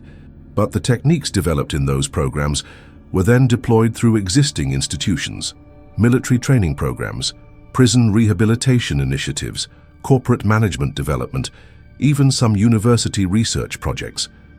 The total number of people exposed to Mindbridge-derived conditioning techniques could be in the millions." The hearing room fell silent as the implications sank in. We weren't just talking about a few hundred victims of illegal experimentation. We were discussing a systematic attempt to alter human consciousness on a massive scale. During a recess, I found myself standing on the Capitol steps with my 3 companions, looking out at the city that had ignored our suffering for so long. The investigation had vindicated our sacrifice, but the victory felt incomplete. Too many questions remained unanswered. Too many perpetrators had disappeared into new identities, and too many facilities had been successfully relocated before they could be raided. "Any word from Sarah?" Elena asked, consulting her phone for updates from the support network we'd established for survivors. "She's testifying before the UN Human Rights Commission next week," I replied. "Her recovery has been remarkable, but she still has gaps in her memory from the integration period." Sarah's rehabilitation had become a symbol of hope for other survivors, but also a reminder of the lasting damage the program had inflicted. Even with intensive therapy and support, many of the people who'd been processed through full integration struggled to distinguish between their authentic thoughts and the conditioning they'd received. Marcus looked up from his laptop, where he'd been monitoring news feeds about the ongoing investigations. "Hendricks was arrested in Switzerland this morning. The Swiss authorities are holding him pending extradition requests from 6 different countries. The news should have felt like a victory, but I'd learned to be cautious about celebrating individual arrests. The program had been designed with redundancy and compartmentalization that made it nearly impossible to dismantle completely. For every administrator we'd identified and prosecuted, there seemed to be 3 more who'd vanished into new lives and new projects." "What about the active facilities?" Rebecca asked. 17 confirmed shutdowns, But at least 30 others relocated before authorities could reach them, Marcus replied grimly. The techniques are spreading. We're seeing evidence of mind-bridge-derived methods being used in everything from advertising campaigns to political messaging systems. That was the aspect of our victory that haunted me most. By exposing Project Mindbridge, we'd also revealed how effective its techniques were. Instead of being abandoned, the methods were being adapted and deployed in subtler forms throughout society. The blatant institutional conditioning of the mountain facilities had given way to more sophisticated approaches that operated within the legal framework of democratic societies.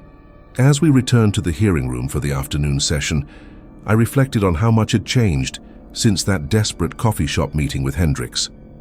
The financial desperation that had made me vulnerable to recruitment had been replaced by a different kind of mission, using the knowledge I'd gained to help others recognize and resist psychological manipulation. The foundation we'd established, funded by a combination of legal settlements and private donations, provided support for survivors while also conducting research into conditioning techniques and their effects. It was grim work, but necessary.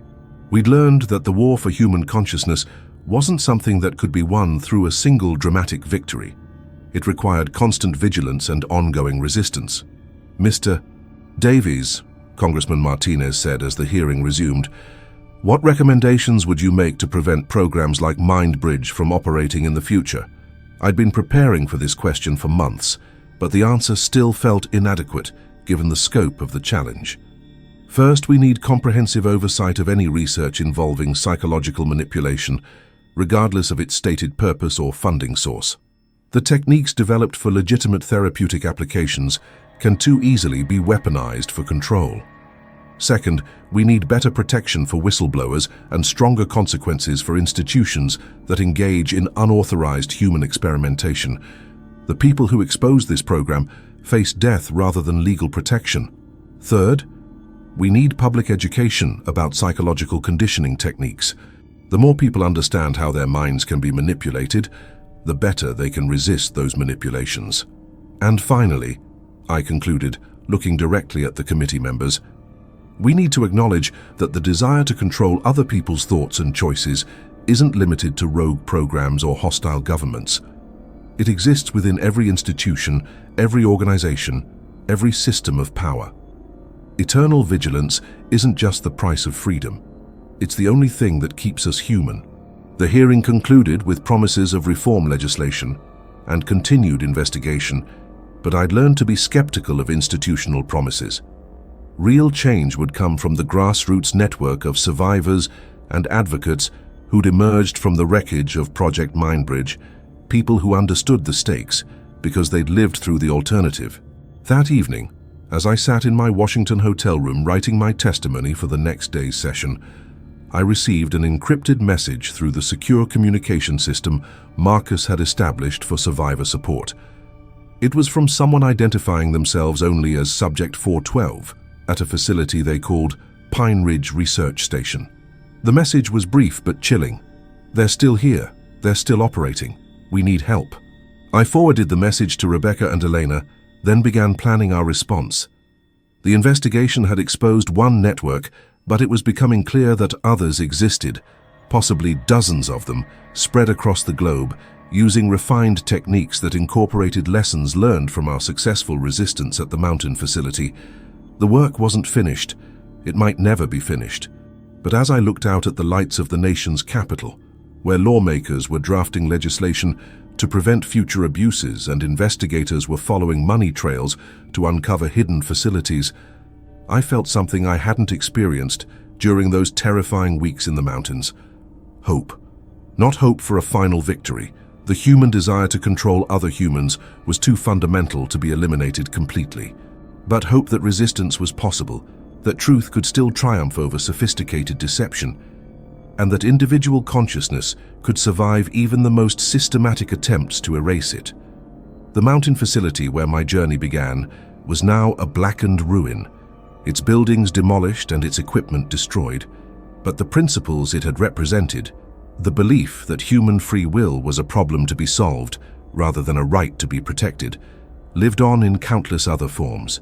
The difference now was that people knew to look for it.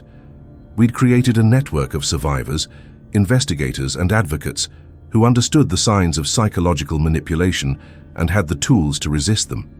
Most importantly, we'd proven that even the most sophisticated conditioning programs could be defeated by people willing to risk everything for the sake of remaining human. The rules I'd learned in those mountain cabins had indeed kept me alive, but not in the way their creators intended. The most important rule, the one they'd never written down, was the simplest: never stop fighting for your right to choose. As I prepared for sleep, knowing that tomorrow would bring new testimony about other facilities and other victims, I realized that the real victory wasn't in destroying Project Mindbridge. It was in ensuring that the next person who found themselves facing impossible choices in an isolated place would know they weren't alone, and that resistance, however difficult, was always possible.